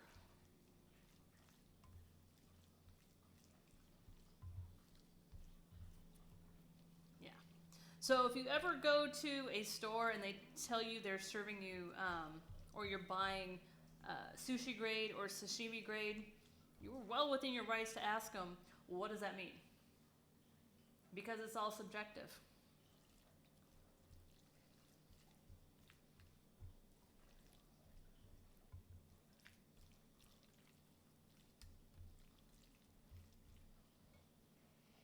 Ooh, that smells good. Okay, did we add salt and pepper yet? I don't think we did. I'm gonna add some salt and pepper. In Japan, there's an actual grading scale for the fish, especially tuna, but it's really just a marketing gimmick in the States. Bill, you're 100% correct. That really bummed me out. Did I ever make that ceviche video? I don't even know if I ever published it. But I started doing a whole bunch of research into sushi and sashimi grade because I wanted people to be careful if they were going to make it.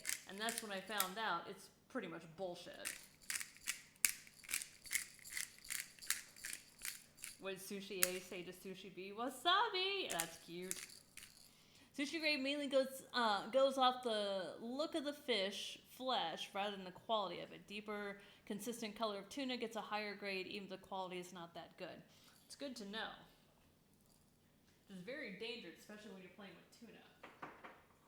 No, wait. Is it tuna the one that's the mercury risk? I think it's tuna is the one for the mercury risk. I think swordfish is the one that's fine. But I'm not 100% on that. Yeah, tuna is the one with the mercury risk. That's right. I'm remembering now. Okay. Generally, when you make siu mai, these are steamed. They're not pan fried. But you know what? I fucking love pan frying. So, we are going to cook these the same way as we cook our pot stickers. Because I said so. So we're going to get our little setup here, get our water. Take our pot sticker wraps. These you're going to want to hollow out your hand a little bit because these are going to sit upright. Actually, I don't think we need water for this one. Where's my spoon?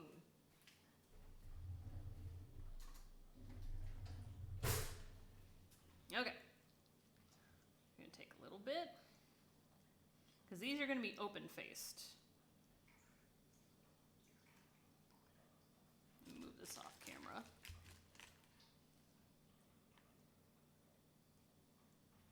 So now when you do this, you're going to want to kind of burrow it in the center. Oh shoot, we are going to need to, hold on. I see it now. Let's rim these, just be on the safe side. There we go. We can probably go a little bit more on this one. If this doesn't work, then I'm going to do them up like we do with the pot stickers.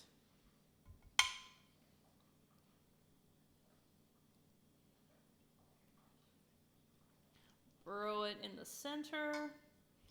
Then we're going to want to kind of form it around the center. There we go. You know what? Not bad. That could have been a lot worse. I'm kind of okay with that. But we do need to pinch some of these corners tight.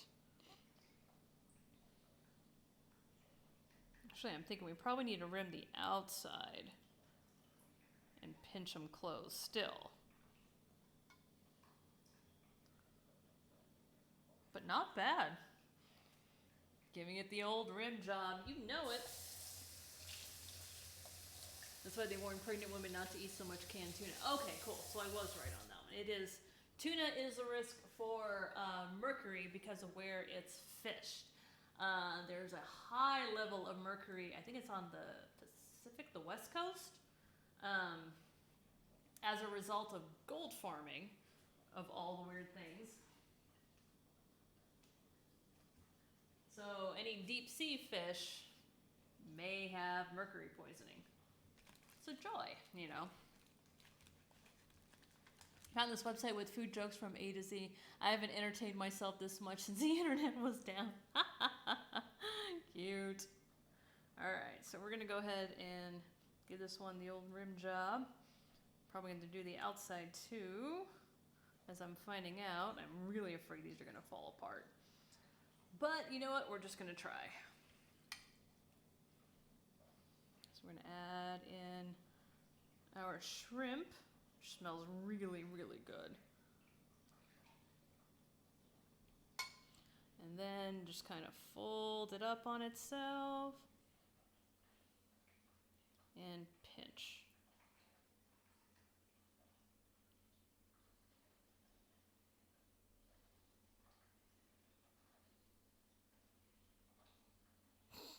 Wow. Anyone who actually knows how to make siu mai must be looking at this going, ah! What is she doing? It's called a horrible job. Thank you very much.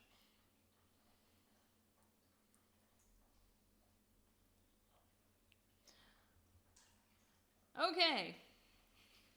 We're gonna do these like pot stickers. Fuck it.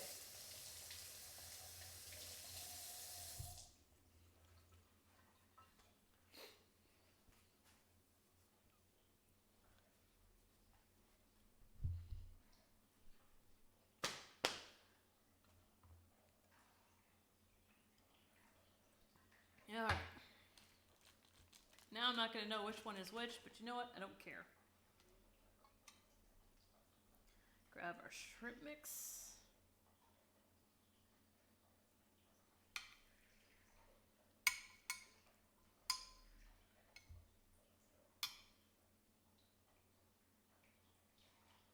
Pile that in. I know, they look like mini pies. I'm kind of embarrassed. I don't think I have the right wrapper for Siu Mai. So we're just going to do these up like pot stickers. Actually, more like pierogies.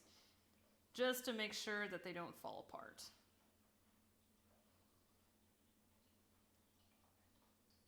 And pinch them closed. Because at least I can guarantee that this is going to hold together in a pan.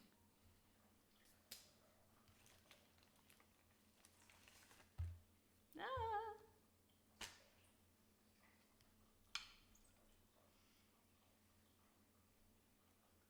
Fill the center.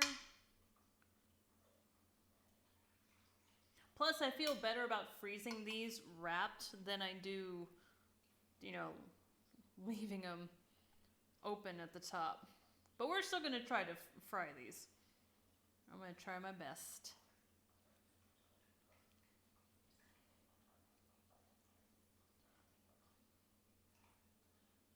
Wow.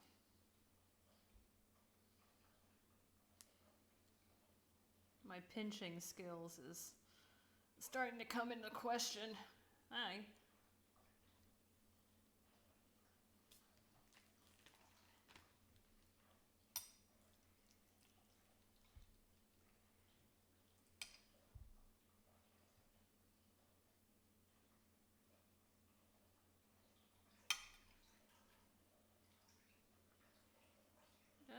Not too much, Melissa. We don't want to overfill. Rim job this guy. Don't take that out of context. No, you back off there. It's like the shrimp one escaped more than the pork did. There also is more liquid in these, so I have to be a little bit careful. Okay. By the way, if anyone has actually made pot stickers, please send me a picture on Twitter. Because I like to see what this is legit supposed to look like. Meaning not my hack job attempt. Okay, I'm going to short fill this guy. See if that helps. Rim it up. And fold. It's very soothing though. After doing a couple of these, you just get into a rhythm.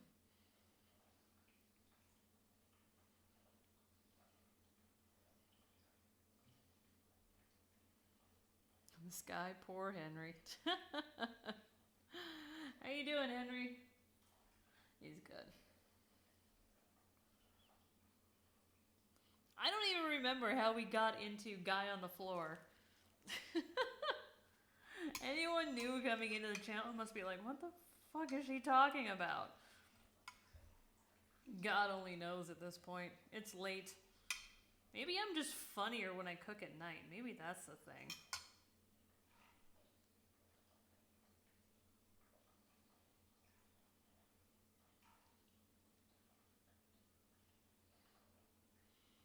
Fallen Pilot, what's up, dude? How you doing?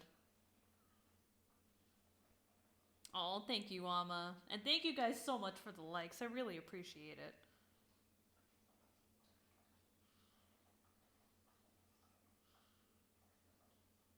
Pinch those down good. Let's do a couple more and then we can get to frying.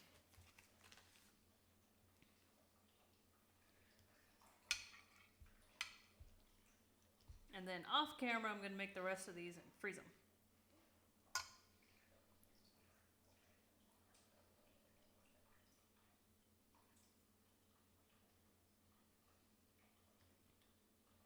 But yeah, are you guys down for homemade pierogies for the next cooking stream? Because we can do that.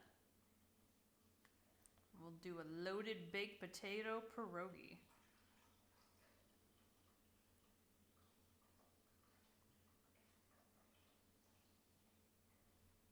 Then one more.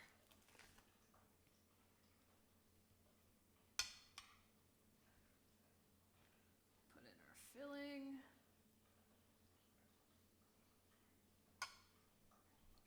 Rim it up. And lid. You love pierogies? All right, we're going to make some pierogies.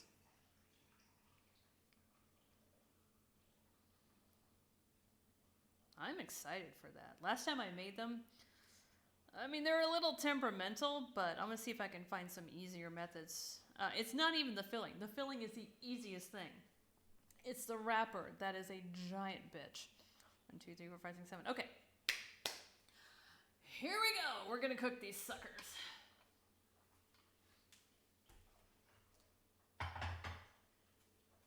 Once I wash my hands. The only difference is that last time have you lost weight, you look great. Thank you so much. Yes, I have lost a lot of weight. Oh, here it is. So,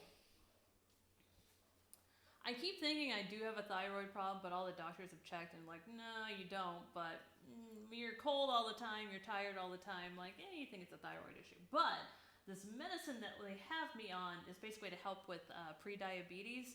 Basically makes you want to eat never. So after about a year of eating like this much food in a day, I lost some weight and some chins. I'm very happy.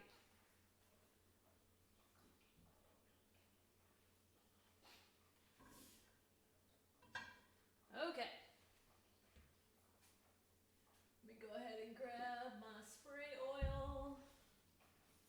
This stuff, I don't know if I told you about it. I think you can get it at like most Safeways, grocery stores. Avocado oil in a spray. I like using this more than olive oil because olive oil has a lower smoke point, means it breaks down at lower temperatures, is not as good for you. Avocado has a higher smoke point, which means it doesn't start to chemically break down until super high levels, which means you can fry with it and it's better for you than olive oil. Is it still going to break down? Yes, but not as bad. My coworker's family makes several hundred pierogies at a time. Nice. Some old people are mean. One lady told me, you're too young to be tired. And I said, okay, Barbara, you're too old to be living, but here we are. Love it. Sounds like the medication I'm on, metformin. My dad's on that stuff. I wish it made me lose weight like yours did. I mean, you can ask them. So the stuff that I'm on, and I'm not sponsored, I'm not a physician, it's called Ozempic. It's being looked at as a possible weight loss tool because of what it does for you, but it is mostly used to help your body be able to, I guess they say, read insulin better. So I wasn't insulin dependent. I was getting to the point that my body could not read insulin. So it was starting down that downward spiral of, towards diabetes. And this stuff has really helped. I don't feel more energized when I eat, so I don't think I'm like getting all the nutrients out, so it's not helping me there. But it makes you never want to eat, and my body doesn't feel like I'm going to go into a coma anytime I try to eat something with a lot of carbs in it. I'm so happy for you, Mel. Is this channel a cooking show now? So it's bringing together a couple different channels. So we have Cocktails and Consoles, which is still us making cocktails, hanging out on Mondays, all that's still the same. I made another channel called Cooking from Scratch, where I wanted to do a lot of cooking stuff too. Found out after a year that trying to run 2 separate channels is really, really difficult. So I said, okay, well, how about this? We're going to have Cocktails and Consoles, and we're going to have cooking stuff involved as well. So it's basically Cocktails, Cookings, and Consoles, but I didn't want to rebrand, and I can't get a new URL, so it's still Cocktails and Consoles with some cooking now. Yeah, it was the step before pre-diabetic. I didn't quite hit pre-diabetic yet, but I was really close. Okay, so I am going to knock that out. Spray the bottom of our pan before I turn on the gas, because you don't want something with a nozzle next to gas ignition. Crank the sucker on. There we go. Put it down on low. Okay, so we're gonna fry them, then steam them, then fry them, and then we're done. So I'm gonna put these back in the fridge.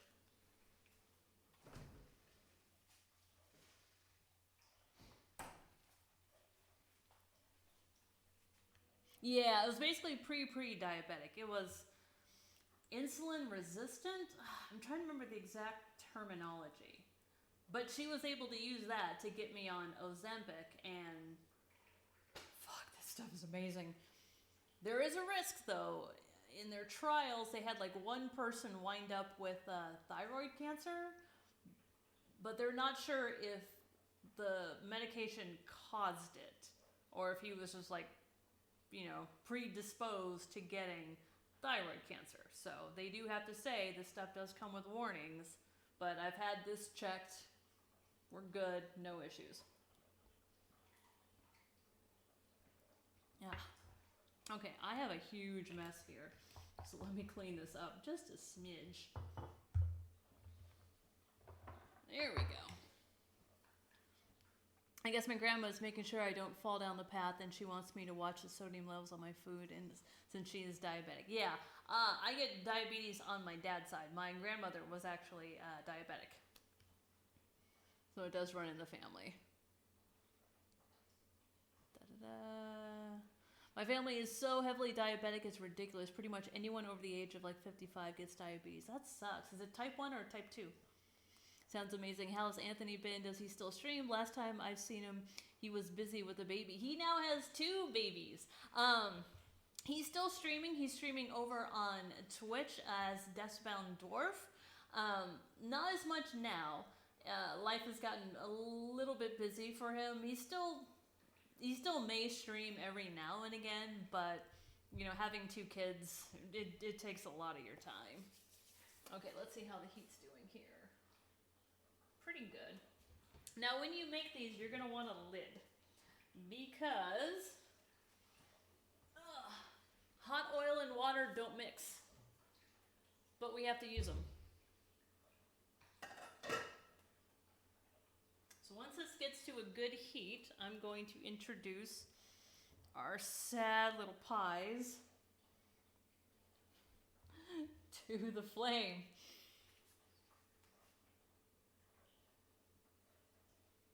There we go. Oh my god, those are going to turn out so horrible. I already know this. But you know what? Maybe these will turn out better.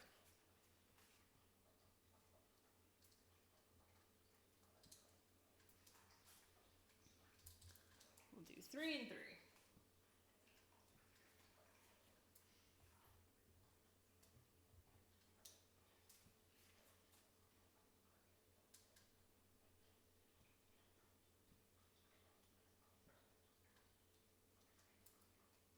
There we go.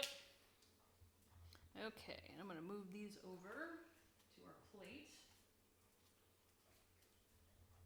You might need to talk to Dwarf because it doesn't show his Twitch channel anymore. Really? Interesting. I did not know that. Oh, you're going to link his channel? That's so nice of you. Oh boy, I need to move that. Okay.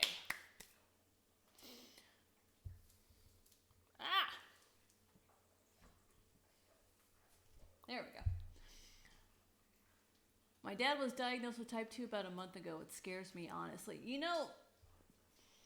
Diabetes is serious. It will always be serious. But thankfully, why is my nose so itchy? it has become easier to manage, if that is any kind of comfort. I freaked out too when my dad got diagnosed. I'm like, oh my God, what's going to happen? But he is on metformin. And it's more of like a precautionary for him. He got really serious about managing his diet, working out more, and thankfully due to that, he's never had to take insulin. So I'm very happy for that. It's hard because he's Italian, he loves pasta as much as I do, and he can't have it anymore.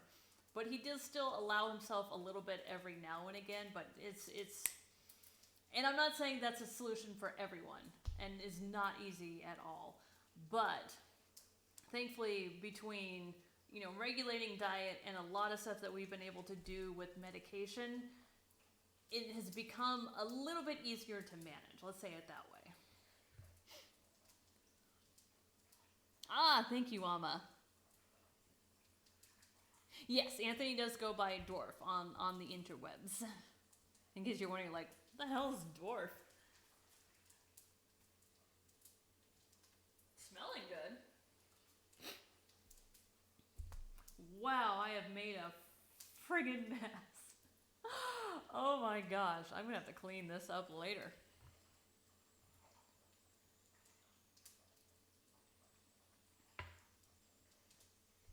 Oh, you didn't know he had a space between Deathbound and Dwarf. I didn't know he didn't have a space either. Are you allowed to have spaces in a name on Twitch? I never learned that. Why does my nose itch so bad? I swear I'm not a coke fiend. I've been trying to get mine to work out more, and sadly he depends on the insulin. The diet is a struggle for him.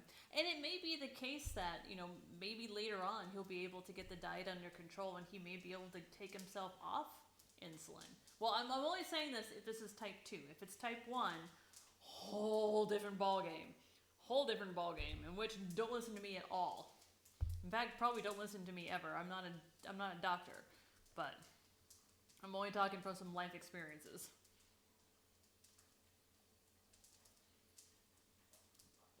He did go through a couple of name changes. Okay, let's take a look at the bottoms of these because I want to make sure that they don't get burned.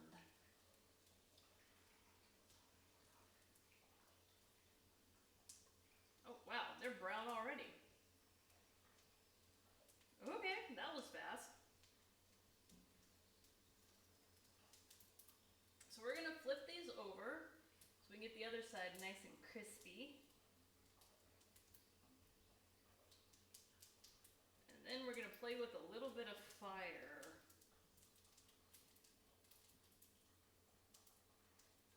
Okay. These are smelling really good. Oh my God. I think I may never buy prepackaged pot stickers ever again. And oddly enough, I can smell the rub in them.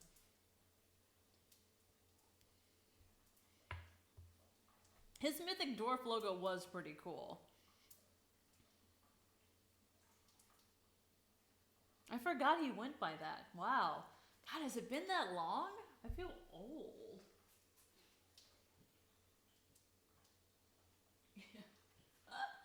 So the little round ones uncovered on top, yeah, I'm gonna have to scratch those. We're just gonna have to do these regular pot sticker style. Okay. I'm gonna crank down the heat quite a bit, and we're gonna put the lid on top. Because now we need to get a little bit of water.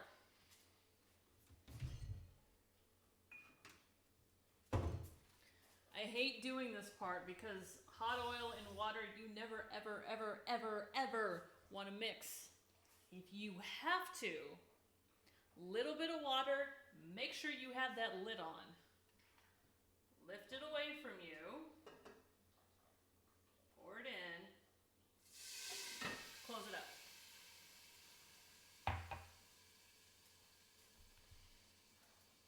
Sorry, I have to go so soon. I hope you have a great stream. Enjoy your meal. Thank you so much, Pilot. We'll be back tomorrow night at 7 p.m. PST, 7:30 p.m. PST. I forget.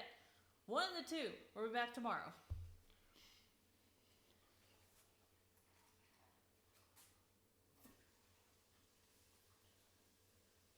Okay.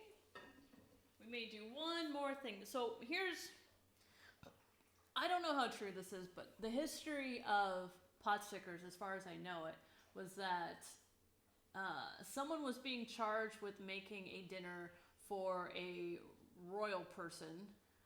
They made Potstickers. They weren't called Potstickers, but they wound up sticking to the bottom of the pan.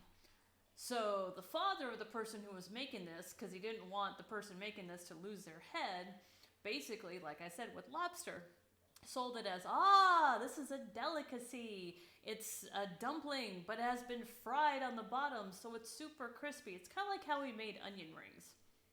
It's the same thing. That was an accident too. So were Potstickers, supposedly. And it's been a staple ever since.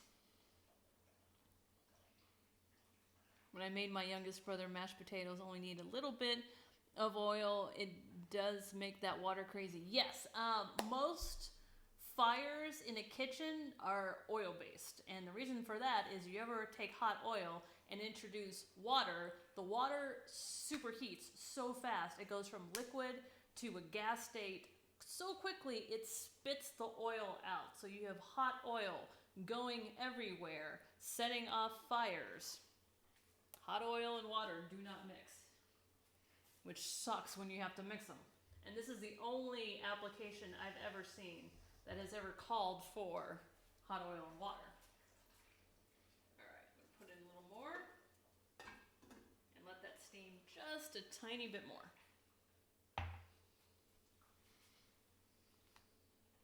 There we go. Oh man, I really have to clean this kitchen. It's a mess. But yeah, that was the history of Potstickers. It was a happy little accident. Much like some of our siblings.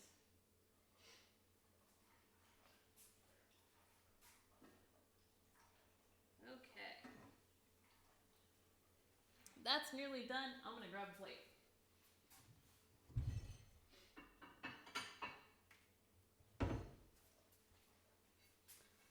So, to my plate, I'm going to add a little bit of sriracha.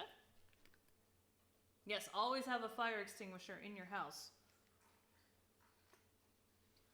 I'm going to add in a little bit of soy sauce. And then I'm going to add a little bit of ponzu sauce.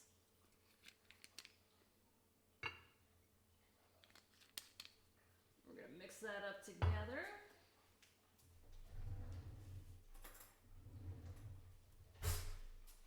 And this becomes my dipping sauce.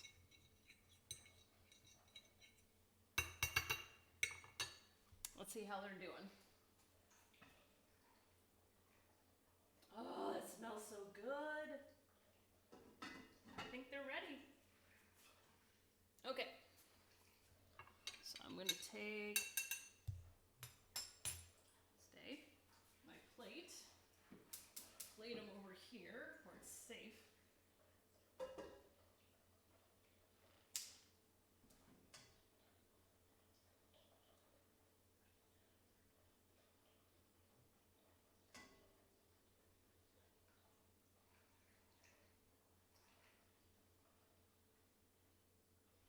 Oh my God, these did not do what I wanted them to do. Oh shit.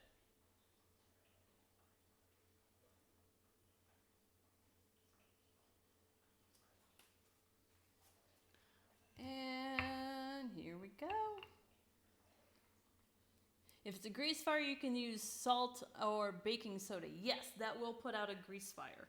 Do not use water, because that's what tends to make it. Mythbusters did a great job of teaching people this. Okay, I want you guys to see.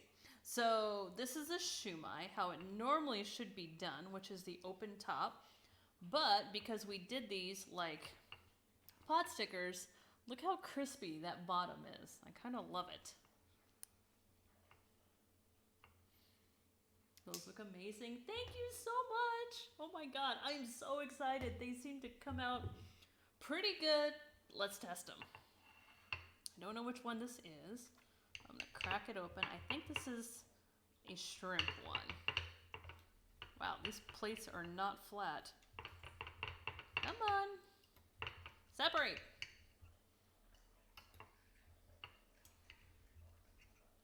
Oh, I got that super crispy. There we go.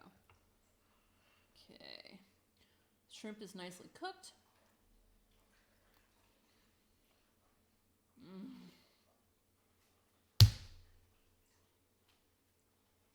Oh my god.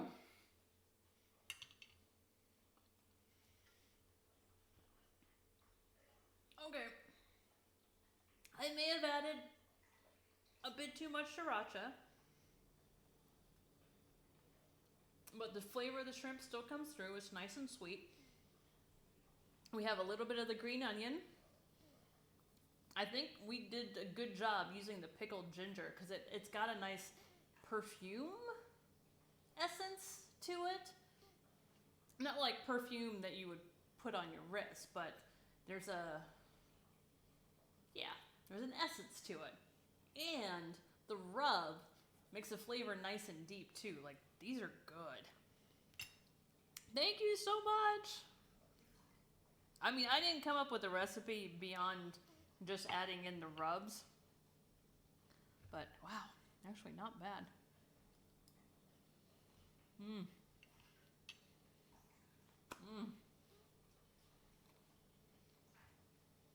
my god.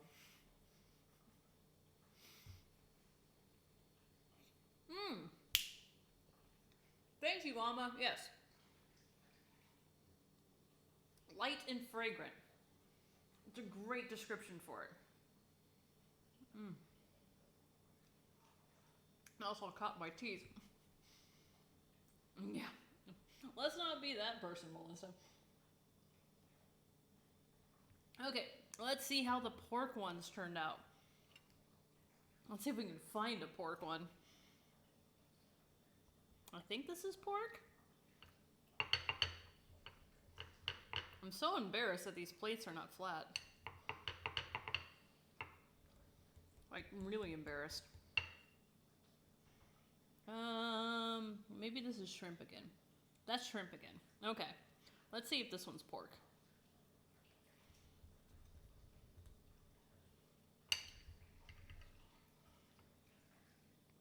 That's shrimp.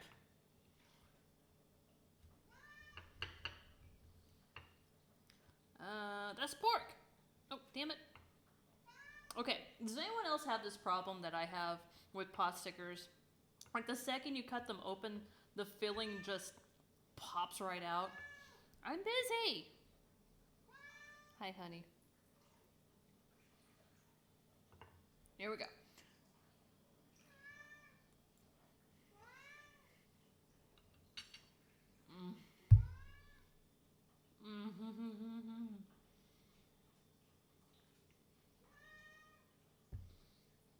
They're so savory. I'm busy. Hi, honey. What? Hi. Hold on.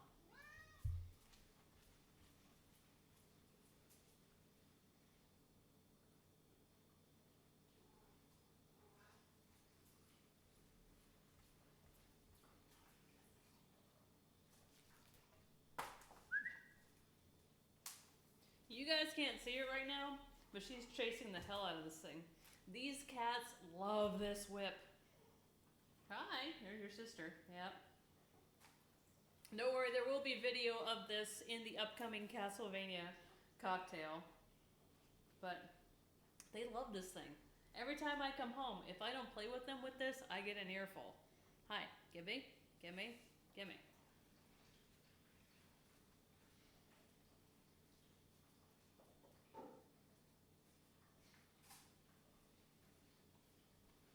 Okay. My pot sticker's well stuck to my pan. I wasn't happy. I don't think I had the heat high enough to form the popper crust. Ah, that can definitely happen. That's what I get worried about whenever I make these from scratch, is because I'm afraid, because the wrapper is so fresh that it will just like glue to the pan. I'm glad that these didn't. A whip. Yep. I bought a whip for the Castlevania cocktail. And now anytime anyone comes over, it looks like I'm running a sex house. As much as you try to tell them no, their minds are made up.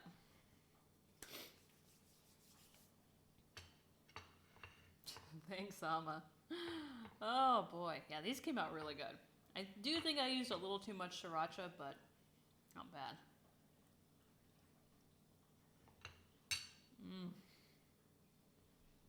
Oh, good.